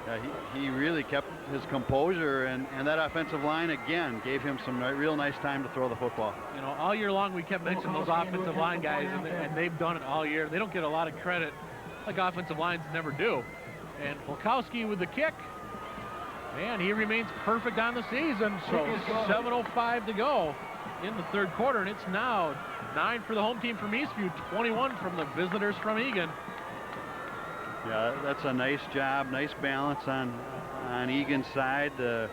Good up the middle, tough for a couple, 2-3 times. Then they go to the air and a quick strike to Roberts. That's good balance from Coach Fritzy's offense, and they've got to be real pleased here to start the 2nd half. And once again, Eagan gets a pass reception of more than 50 yards in a game. This is their 3rd straight game where they've done it. It's really a game of big plays, and they keep coming up with them, don't they? And they went to Wilkie against Jefferson for, I think it was 72, and then Ensley for, I think it was 53 a week ago against Burnsville. So typical Dave Fritzy offense. They don't throw a lot, but when they do, look out. We'll see if Eastview can manufacture a big play of their own here. Now down 21-9, 7:05 left in the 3rd quarter. They've answered so far tonight. Let's see if they can do it again, Mike. Boy, I tell you, a big momentum swing too, because Eastview was moving the ball, and then they got derailed. Eagan quick first down, and then bang, deep play.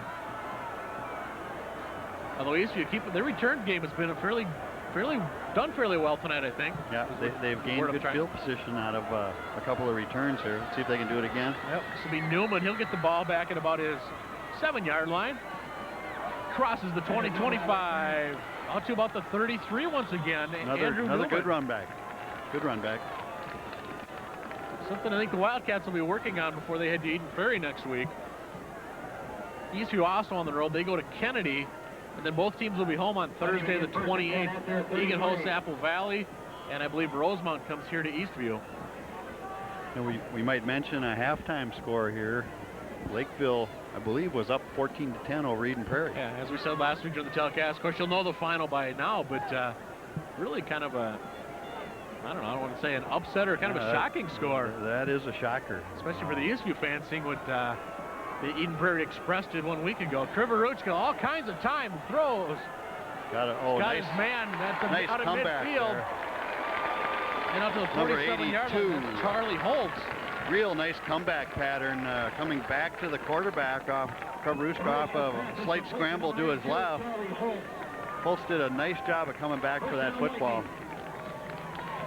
I'll tell you, Egan's getting some pressure on Krivoruchka, but they just can't get close enough to drop him behind the line of scrimmage. He's mobile enough that he's been able to scramble right or left, and he's had some big plays thrown out of the pocket. He's going to throw once again. He's going deep. That's going to be picked. Ryan Carpenter. Ryan's going to get some ribbing for missing that ball. If he would have just turned around, he could have caught that like a center fielder. Nice little basket catch. Yeah, he got turned around, had to look back over the other shoulder. And back here to the right, Krivoruchka slow. He's kind of bent over at about the 42. Had to get the official kind of looking at him closely, making sure he's okay. And I think he's going to come out of the game. Yeah. His number 14 goes into the game for Eastview. That's Billy Grog. Except he checks in as a receiver, so Krivoruchka's staying in. 2nd and 10. Well, let's see if that Carpenter pick comes back to haunt, or missed pick comes back to haunt Egan. Newman going right side. He's got some room and some speed. Pinson with a nice ankle tackle. I tell you, Pinson saved a big gain. Nice ankle, maybe a touchdown saving tackle. First down for sure. Boy, Pinson just showing that speed as well.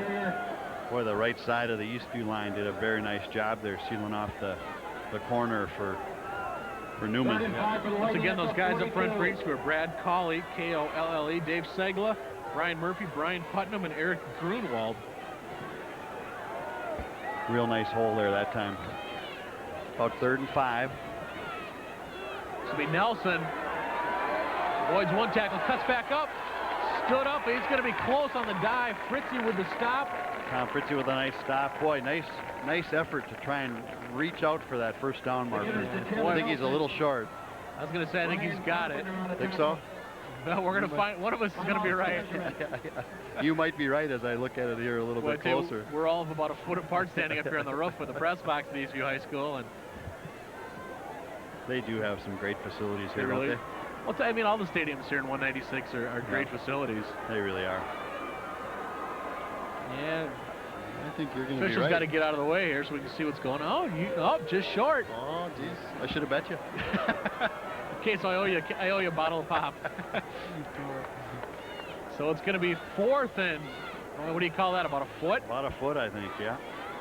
Well, if you're Kelly Sherwin, this is a no-brainer. You're going for it.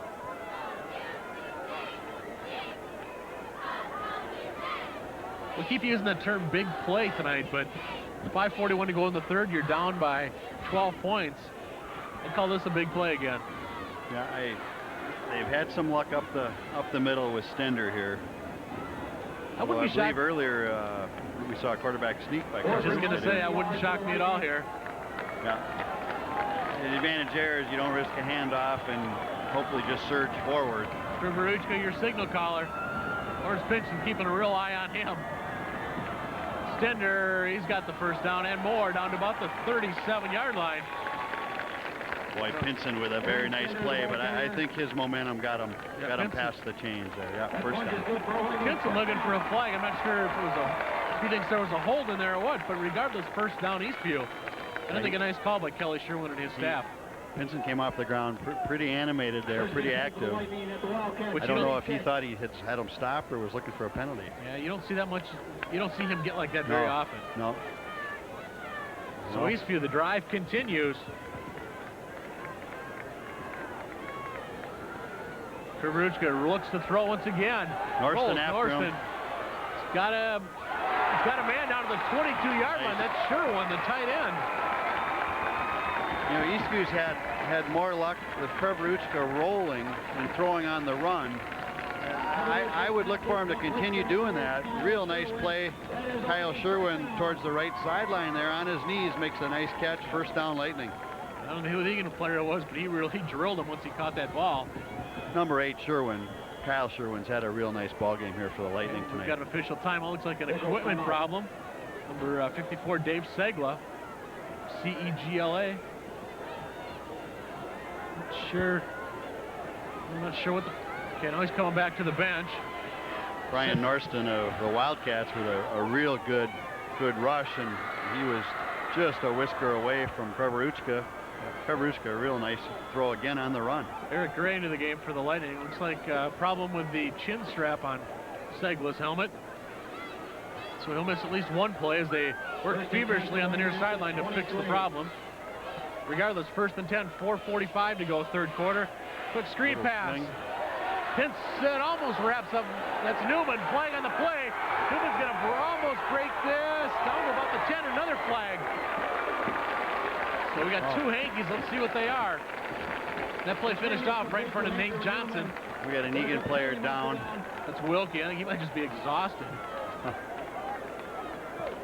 Well, let's take a look at what the penalty. I'm guessing these might offset. I'm guessing a hold. I don't know what the play would have been down at the 9. Actually, Wilkie getting some face mask on Eagan, it looks like. Okay. Well, I didn't see the call on the first flag. Face masking Wildcats. Well, Wilkie's still down back at about the 26 or 27 yard line, just off the right side of your screen. There he comes. Looks like maybe just a cramp. They're working on the leg like maybe it is a cramp. You see that flag there on the bottom right of your screen? It's a 30, and I didn't see what that call was. No, I didn't either. So screen pass to Newman picks up 18 yards down to the 5. You know, I wonder if they were both face masks and they obviously just take the one. I don't know. But Wilkie's still down. They're still working on him. Dave Fritz out, of course, he's very concerned about Wilkie. Lightning will be away next weekend at Bloomington, Kennedy. 4:36 time remaining in the third quarter as they Rosemont Irish. Eastview trails 21-9. He's a look at Lawrence Pinson, number 56 for Eagan. Number 25, Andrew Newman, showing real good speed there. And Wilkie down gets the left back up. sideline for Eastview. Good to see Wilkie up. Yeah, probably looks like it was just a cramp. That's good for Eagan. There he is, jogging back in. Number 28, stretch a little bit. See Norris to number 90. Hear the Eagan fans across the way chanting, Wilkie, Wilkie. Whereas Burbsville fans probably have a different chant for Jordan Wilkie after he picked off 2 fourth quarter passes against the Blaze. First and goal for the Lightning at the 5. 5 yard line here. Eastview looking to cut that 12-point deficit in half.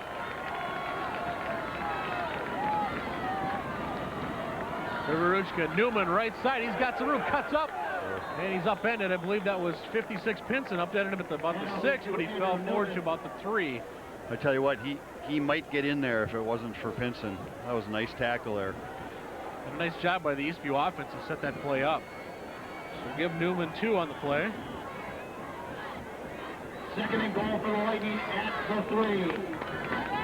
2nd and 3. Let's not get ahead of ourselves, but I would definitely say this is 4-down territory.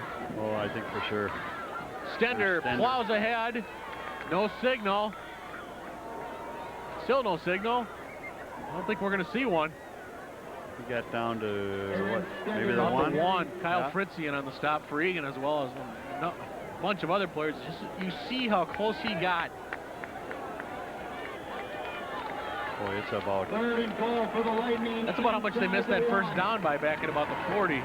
Third goal from the 1-foot line here. 1. The fans below us will tell you what happens. Stender gets in for the touchdown.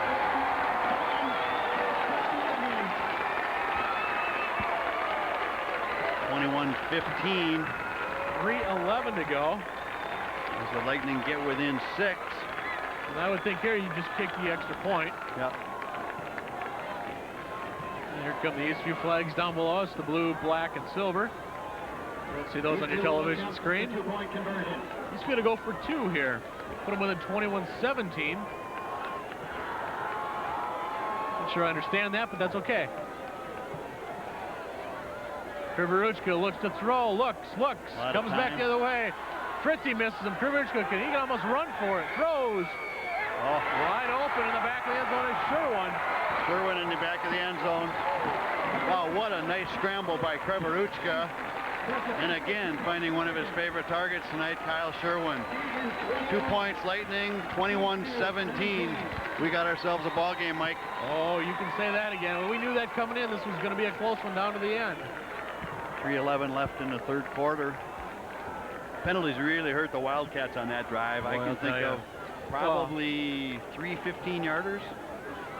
Well, you had Carpenter miss that pickoff. Then they had the 4th and a foot, which they just missed. Yeah, the face mask down to the 5, but it didn't matter because Newman got down there anyway, so they declined the penalty. But we said that Ryan Carpenter pick could come back to haunt, and let's hope for Ryan's sake that it doesn't, because he's a good kid as well. Oh yeah, he's an excellent defensive back for Dave over on that side.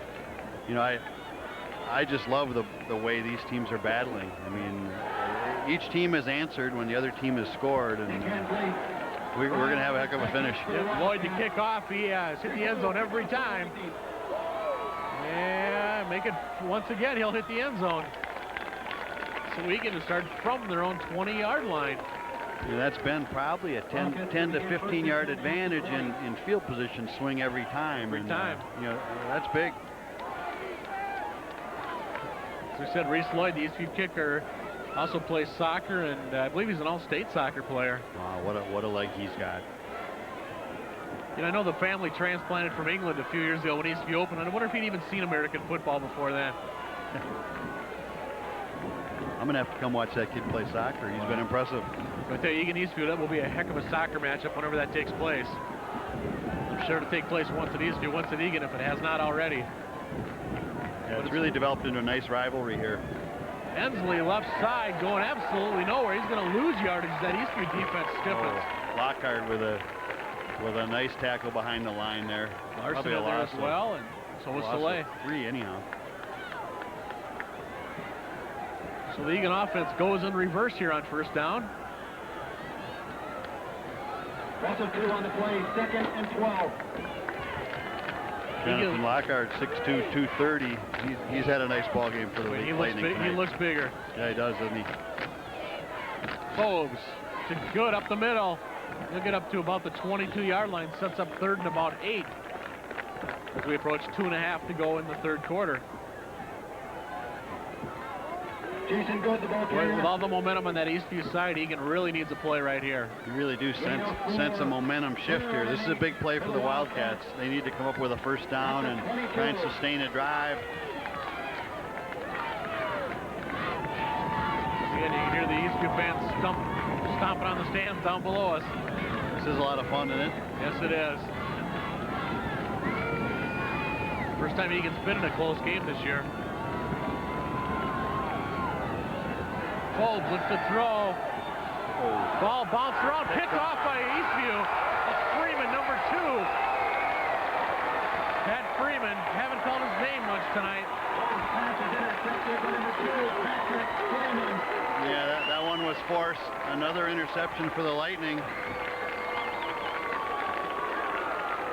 146 to go. What a swing there again. Eagan looking for a first down to sustain a drive, and Eastview with the interception. Yep. First down at the Wildcat 26-yard line. Forbes is going to look at that one and look back on film and say, why did I throw that ball? Triple coverage. Stender up the middle, 20. Big hole. Big hole. Nice. Knocked down by Tom Fritzy at about the 18. Nice tackle by Tom Fritzy. They give it to Aaron Stender. Once again, turnovers haunting the Wildcats, and Eastview looking to take advantage and take the lead for the first time tonight. That Eastview offensive front really getting off the ball now. 2nd and 3.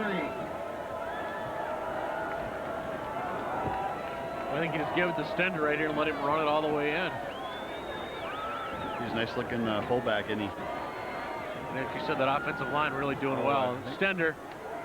I thought we had motion there on the Lightning, but I don't see a flag. That's the first down across the 15-yard line. And off is to Aaron Stender. First down, Lightning. First down. 1:07 left in the third. 21-17 Eagan over Eastview, but Eastview driving here. Yep. Once again, excellent field position. 1st and 10 for the Lightning at the Wildcats 15. Really, I think if you get through 3 quarters, you could say this game has been summarized by he who turns it over least. Yeah, exactly. Oh, switching to the quarterback once again. Sherwin under center. Krivoruchka from the running back position. It's maybe a couple that time. You know, Eastview's probably the only team in the conference that does that, and they do it, you know, half dozen times in a ball game. And again, they try and get Krivoruchka the ball in some different ways and different situations. And again, it gets maybe next year's quarterback Kyle Sherwin some snaps. So I like how they get those guys involved. And we've got an official's timeout now as we're down to 12 seconds left in the quarter. Now we're set. Should be the last play of the quarter. And this will be, I believe that's Nelson. Cuts back. Touchdown Lightning. What a nice cutback there. Nice cutback. Eastview touchdown. They take their first lead of the ball game. 23-21 Eastview. Extra point upcoming. Well kicked here to try and go up by 3. Which that 2-point conversion, the last touchdown looks huge, and maybe that's what Kelly Sherwin was thinking back then. Lloyd to put the Lightning up by 3 as we go to the 4th. And he does. It is good. 24-21 Eastview with its first lead of the ball game here as the third quarter clock runs out.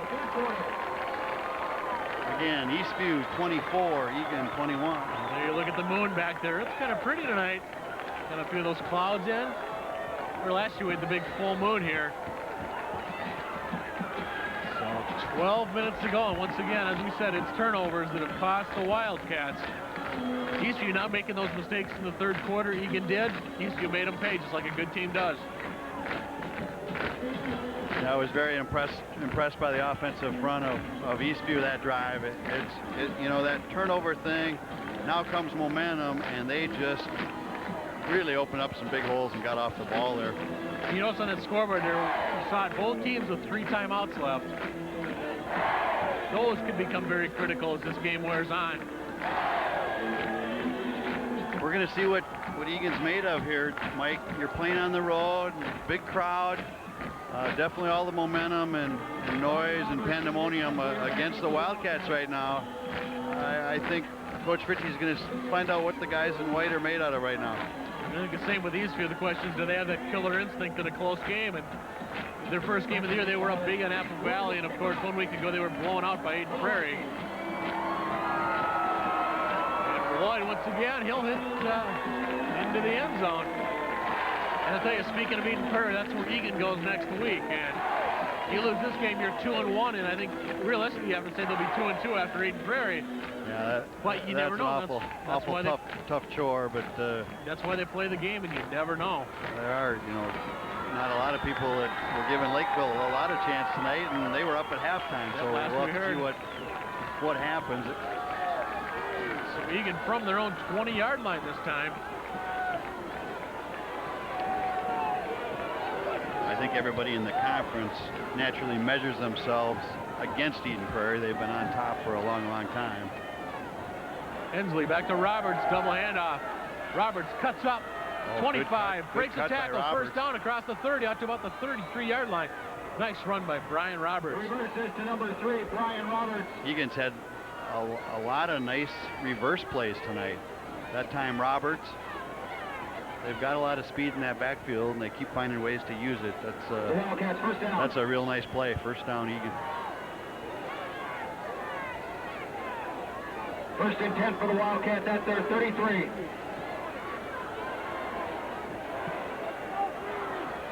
Let's see if that Eagan offensive line can open up some holes here on this drive, as these few front 5 did for their crew. And it's going to be good. He's going to go nowhere. Oh, good second effort. He falls forward, though, for about 3. Yep, very good. I think that was number 96 for Eastview that was in there initially. And this is I flip my roster there. That was Dan Tate. Stop by number 75. You know, and I thought the Eagan offensive front had a good surge there, but one guy gets through and it follows up the play. So you got to give good credit. He kept those legs turning, and he did a good job hanging onto the ball too. He took a pretty good hit on that initial contact. Second 7, Ensley, and he's going to get a first down out to about the 45-yard line. Might be his first carry in the second half. You know, Ensley's showing some Keith Harris-like quickness there as he squirted through a small little hole, and I think he got the first down. He did. Give him 8 yards out to the 44. Nice run by Nick there. Oh, Nick Ensley, Jason Good, they both got some big shoes to fill. You mentioned Keith Harris, you mentioned Larry Pinson earlier. And I think through 2 games and 3 quarters of this game, they've done more than an admirable job this year. Yes, they have. Keith Harris is here tonight. I saw him down here at halftime. Here comes Ensley. Cuts back. Jensen wraps him up. He'll gain maybe a couple.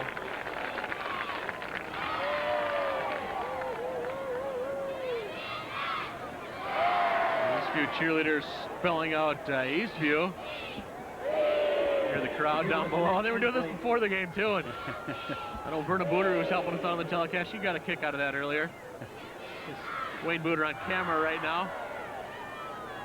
You probably won't see it on our picture, but there's a beautiful full moon over the Eagan stands.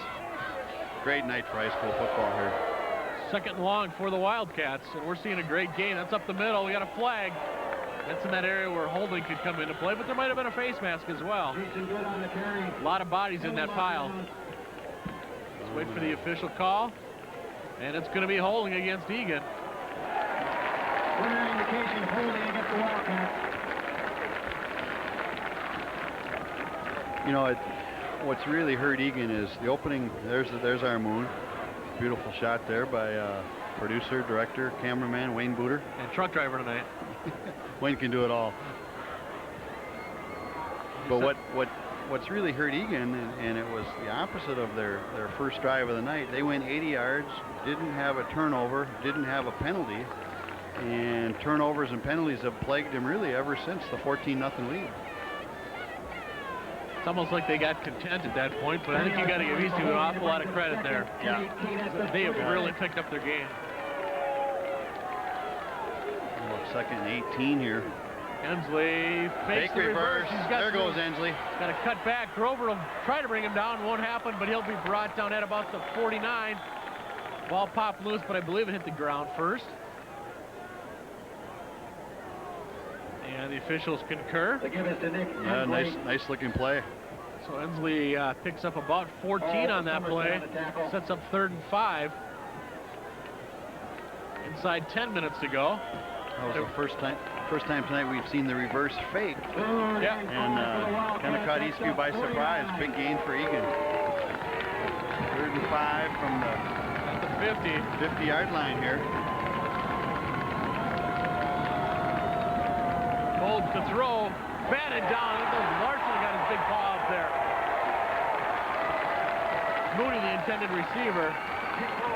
Oh, big deflection by Brian Larson. Nice play there by the defensive end there for Eastview. Eagan to punt, Jason Good to kick. And is this Eagan's first punt? I think it might be, Mike. Wow. Tim Jensen dropping deep for Eastview. He'll stand about his own 20-yard line. Ensley, the up back for Eagan. I don't know if you dare try anything here. Nope, Good just going to kick it away. Eastview sets up the return. High kick, not a lot of distance. Ball drops at about the 25, takes a roll the wrong way if you're an Eagan fan, and it'll be down to the 25-yard line. So Eastview, 9:09 to go, 75 yards away from the end zone, which I think could be a clinching touchdown if they got it. You know, the Eastview defense has stiffened, but again, the penalty really hurt Eagan. Instead of, 2nd and 8, 2nd and 9, now it's 2nd and 20. They've dug themselves a little hole here. Let's see if their defense can stand up to Eastview here. So 9:09 to go from the 25.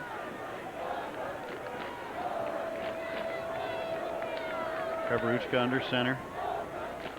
Hand off to Stender. Big game for him tonight. It's about 2, maybe 3 on that play. Aaron Stender, the ball carrier. Number 48, Stender, much like Good. Tough to bring down. Tough for one guy to tackle those big fullbacks. You know, on the stat sheet, it's going to say he has a lot of carries, but not a lot of yards. But I think every one of his yards has been crucial. A lot of tough yards. He certainly looks to be a tough player. Krog split wide right. Second aid clock continues to run. We're down to 8.5 minutes to go. Eastview 24, Eagan 21 on TV 15. Sherwin under center now. Little swing to Kreveruchka. Oh. Just let him a little too long. I think he caught that ball. Kyle did catch the ball, but he was down on his knees. Yeah, but that's going to be a loss of about 4 on the play, maybe 5. So maybe a little bit of a mental mistake. Although that ball coming at you, just got that split second to react. You know, it was almost as if they tried to make that change and call a quick count snap. It almost like, even though it was their count, they weren't ready. I'll tell you, on that play too, Kreveruchka might have been trying to catch it for fear it was a lateral. Yeah. At which point you've got a live ball. Eagan, lots of pressure on the line. Kreveruchka going to throw. Once again, he's scrambling. He's got some room to run. It's going to be close to a first down. Kurt Lowe. Oh, he's going to go right in about the stick. Good fake. Let's see. I looked. They put that stick back. I think he's just short. Good fake of him throwing the ball on the run there, or faking throwing the ball, and awfully close to the first down. Let's see. They may have to mark this or go for bring up the chains. Nope. 4th down. Excellent job by Kurt Lowe to get over there and push him out with about a step to spare. And Eastview is going to take a timeout, I think. You know, it certainly looks to me, Mike, it certainly looks to me like they've got to find ways to get Kreveruchka out of the pocket on the run, because he's more dangerous that way. Oh, man, he is so mobile tonight. Yeah, and he's probably the most mobile I'd say the most mobile quarterback in the Lake Conference. Yeah, he played quite a little bit of running back and some quarterback last year, so he's definitely got, you know, some running back ability. No question. He's got nice quicks, but I think he's been more effective on the rollout, either running or passing, and that's been a big part of getting this Eastview offense rolling here. So 7:40 to go. Eastview going to pull out. They're up in punt formation.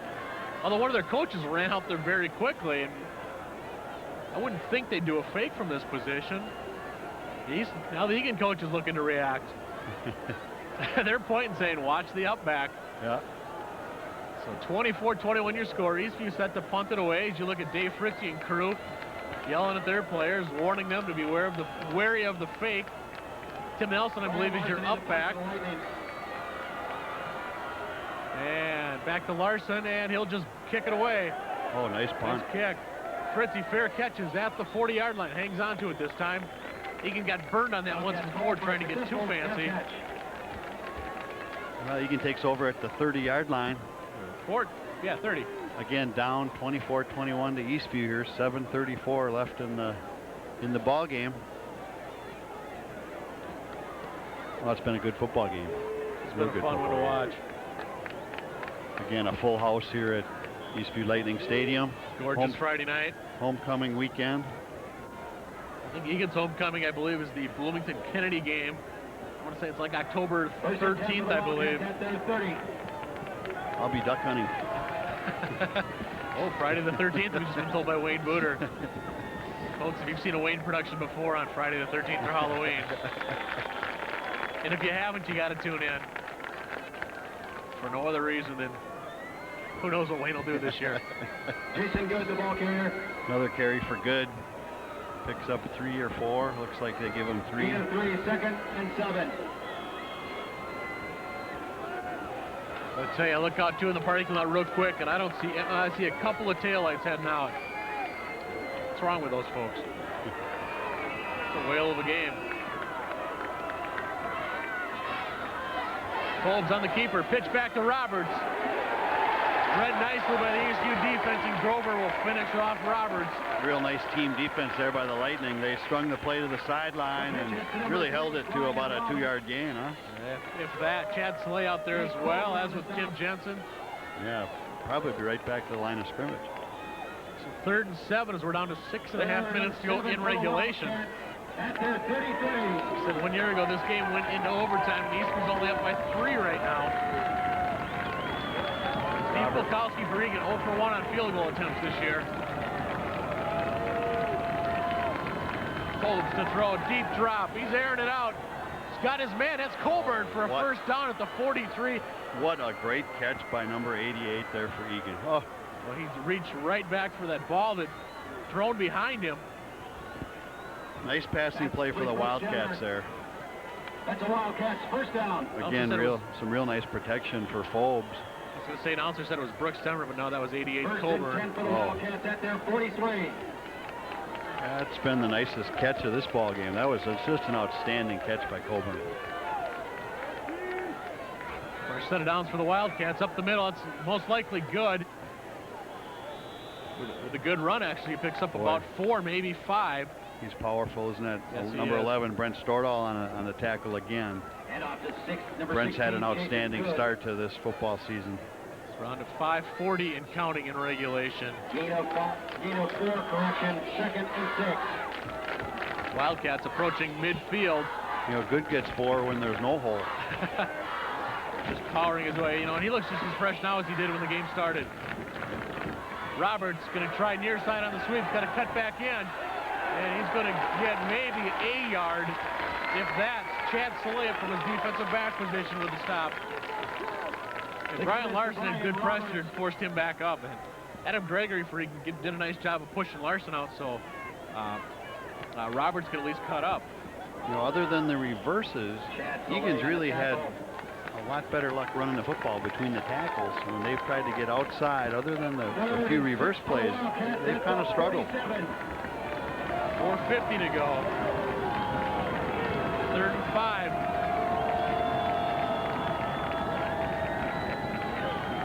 Good once again. Oh, that's going to be close to a first down. It depends on the spot. But from our vantage point, I mean, we're right on the line. I couldn't tell you. Again, he makes the first 2 guys miss, keeps those legs driving. On the carry. Officials timeout for measurement.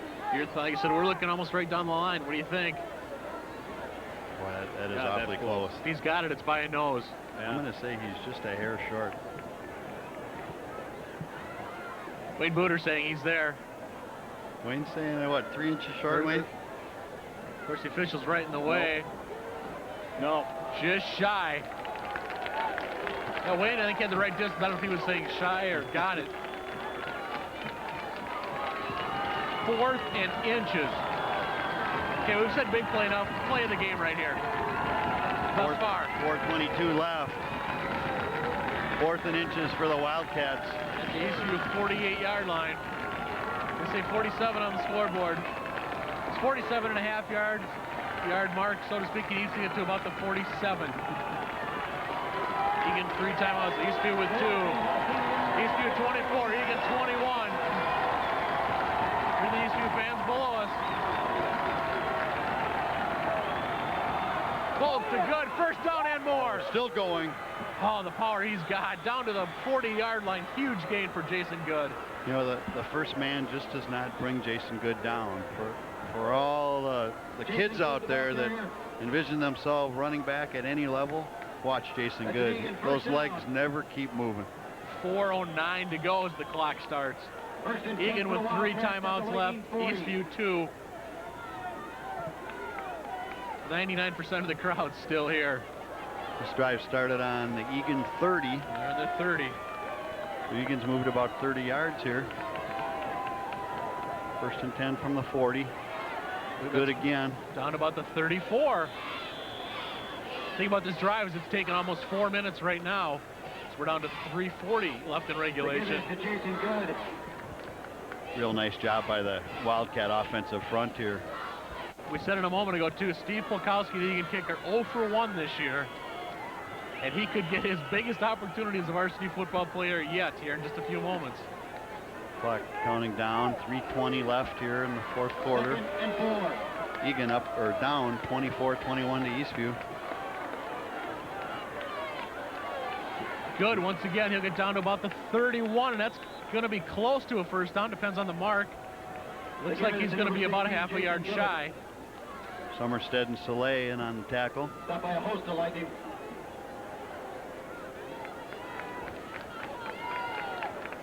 was it just me or is Good ran just about every play on this series with the exception of the one pass to Colburn that he kind of dove back for. I think Jason's going to sleep tonight. Oh, yeah. About 2:40 left.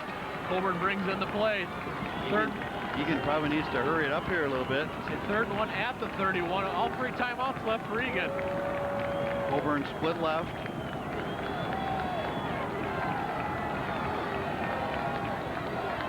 Good, up the gut, first down. 26 down to about the 25-yard line, and he's still going. What a performance this drive by Good. Boy, a nice job there, and Jason just continues to run harder and harder. Jason Good on the carry. 2:18 to go until the clock will start once they spot the ball. First down. 26-yard line. First and 10 for the Wildcats at the Lady 26. Not a bad time, Mike. They've been pounding good, pounding good, pounding good. Not a bad time to maybe go play action and try and see if you can sneak somebody behind. Although on the other hand, Folds has been shaky throwing the ball. Let's see what Coach Fritzy calls here. Yeah, there you go. Folds deep, looking for Moody. Flag on the play. They're going to call interference. Oh, my. Looks to be interference on the Lightning defensive Pat Freeman back for the Lightning. Oh, you know, I don't know if they call face guarding there. I mean, I thought it was pretty good coverage. They may call offensive interference. Let's take a look here. Interference. Eastview. Wow. Preliminary indication, pass interference, Eastview. That was Matt Moody. Maybe had a step, but that ball had to be perfectly thrown. I do like the first down play action pass call there. Yep. Again, in high school, it's of course a first down, but the penalty goes from I believe the line of scrimmage. Yep. So, but it's a first down, and now we're down at the 12-yard line. 1:56 to go. Eagan 3 timeouts. Eastview 2. Eastview with a 3-point lead. You know, both coaches thought it would probably come down to this when you talked to him before the game, and how prophetic that was. Eagan Eastview, would you expect anything less?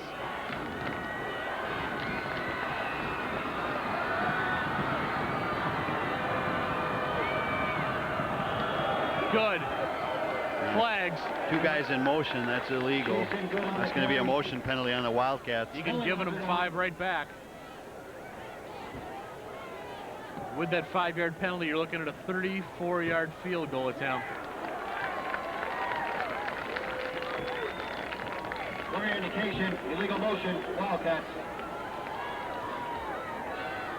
Down to a minute 51 here, 24-21, Eastview. So ball goes back to the 17.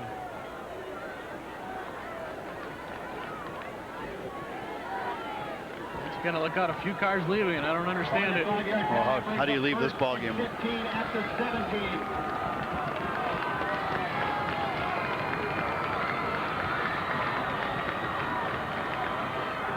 Roberts near side, he's got a hole. Room. 15 down to the 10, maybe the 9 once he falls forward. You know, Egan's really ran that play well tonight. That reverse to Roberts, he's so dangerous every time he touches the ball, either as a receiver or out of the backfield running it. Real nice blocking, nice job, Brian Roberts. Clock down to 1:20, and we're going to have a timeout. Officials timeout. It looks like Jason Good has some equipment problem. Matt Moody coming off the field. Officials timeout for injury. 1:18 to go on the clock. This is real reminiscent of the last couple of years, isn't it, Mike? Oh, can you say, yeah. Timeout. Eagan takes a timeout. Yeah, I think I could watch these 2 teams play every Friday night. Wow, so water specialists come out onto the field. Fans, a reminder, Lightning will take to the road next Friday night when they travel to Bloomington Stadium and face the Bloomington Kennedy Eagles. You know, game time is 7 as we said, Eagan goes to Eden Prairie next week. Eastview's on the road next week as well. Eastview will be home on the 28th against Rosemount. Eagan will be home on the 28th as well, except they'll be playing Apple Valley. And Apple Valley's bounced back. You know, after an opening night loss with some turnover problems of their own, they come back and have a big win against Chaska. And I believe they were at Rosemount. And I think Rosemount was up at the half last we heard. Once again, of course, this is a tape delayed broadcast, so we'll know who won by then. You know, I was just thinking they're calling tonight Judgment Day for these two teams. Said on the programs they were handing out at the door. You know, it's been the motto for every year. Coach Sherwin lets the seniors pick the motto for the year, and they decided on Judgment Day, and basically they took that to mean not only on game day or game night, but we're gonna be judged on every day in the weight room over the summer, every day on the practice field just west of the stadium, and of course on game night. So I thought it was pretty appropriate and a nice theme for the year. 2nd and 7 on the 10. 1:18 to go in regulation. Forbes keeps it, pitches to Roberts. About the 8-yard line. Stayed in bounds. Real nice tackle by Paul Summerstead. He's had a big ball game tonight. Paul Summerstead on the tackle. You know, the Eagan motto, on the other hand, is whatever it takes. And at this point, they're thinking whatever it takes. Could mean 3 for overtime. Could mean 6, and you may have yourselves a victory. They get a timeout there. Timeout. 53.3 seconds to go.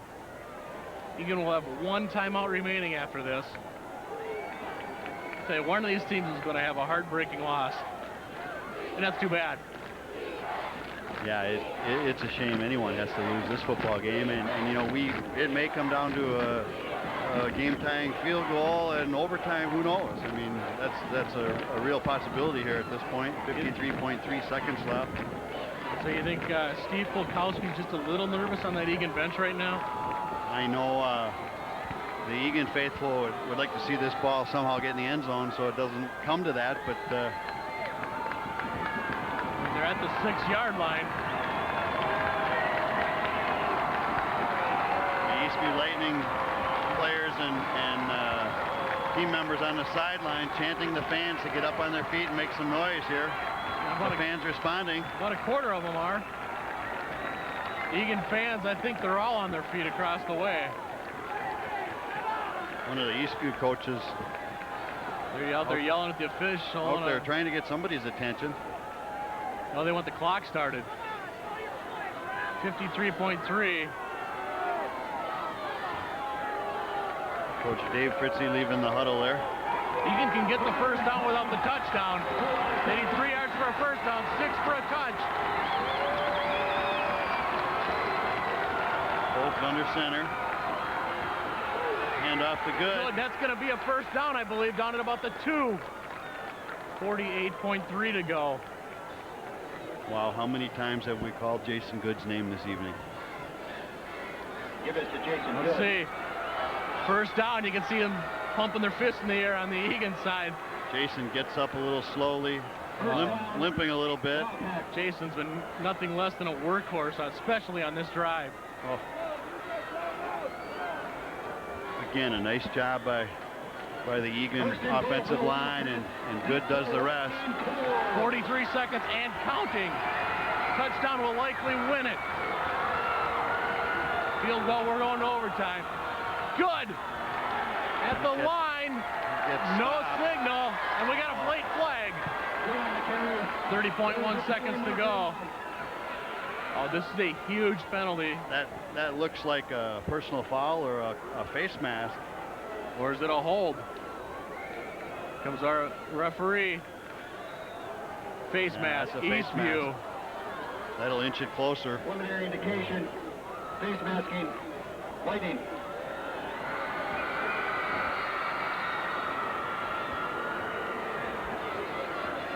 .1 seconds to go. Eastview 24, Eagan 21. Eagan knocking on the door. Yeah. I don't know how you do anything but give the ball to number 16. What do you? We're going to find out. The crowd's going to tell you.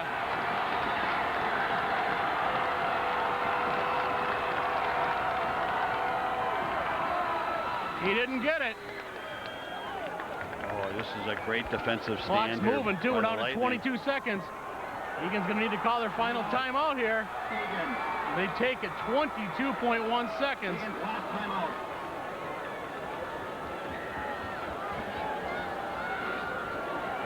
Second and 1 forthcoming. My guess is here's the thinking now. If you don't get in, you have a play designed, get to the line and spike the ball, and then you come in and kick it on 4th down if you don't make it. That'd be my guess here. It's 2nd down. I think if you're Dave Fritzy, you're running the ball twice. I don't think you're going to put in your kicker at this point. I think you've been able to ram the ball down Eastview real close here. And for sure they'll get 1 crack here. They'd have to hurry to get 2. Yep. Although I believe the clock won't move until the ball is in play, or until the ball is snapped.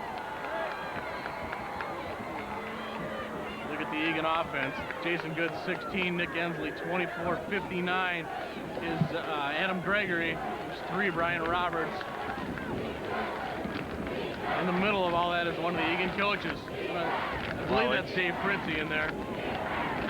It's come down to this. What a finish. What a ball game. High school football doesn't get any better than this, Mike. 2nd and 1, 22.1 to go. There's Good. Good. They got it. Touchdown, Good. Eagan Wildcats. Jason Good, touchdown. 19.7 seconds left. Unbelievable. And this game's not over yet. You got to remember that. And you know, one of the Eastview players had his legs in the backfield, and Good just powered into the end zone. 27-24 Eagan. Where's the replay when you need it? Wow. Unfortunately, this is a single camera shoot tonight. Polkowski, bad snap. And he's dropped back at about the 16. It's a 3-point game. Oh boy. Paul Summerstead with another tackle on the special teams there. He's really had a nice night for the Lightning. Nick Ensley, your holder, and okay, you got 19.7. Eastview's got 2 timeouts. Reese Lloyd has got like a bionic leg as your field goal kicker. Can Lightning strike in 19.7 seconds? I guess that's the question here, Here's the other thing. You've got the Eastview kick return game has had some big run backs. Well, there's a lot of what ifs here. I tell you what, you could spell that drive by spelling Jason Good's name, because he was a workhorse, and what a tremendous job of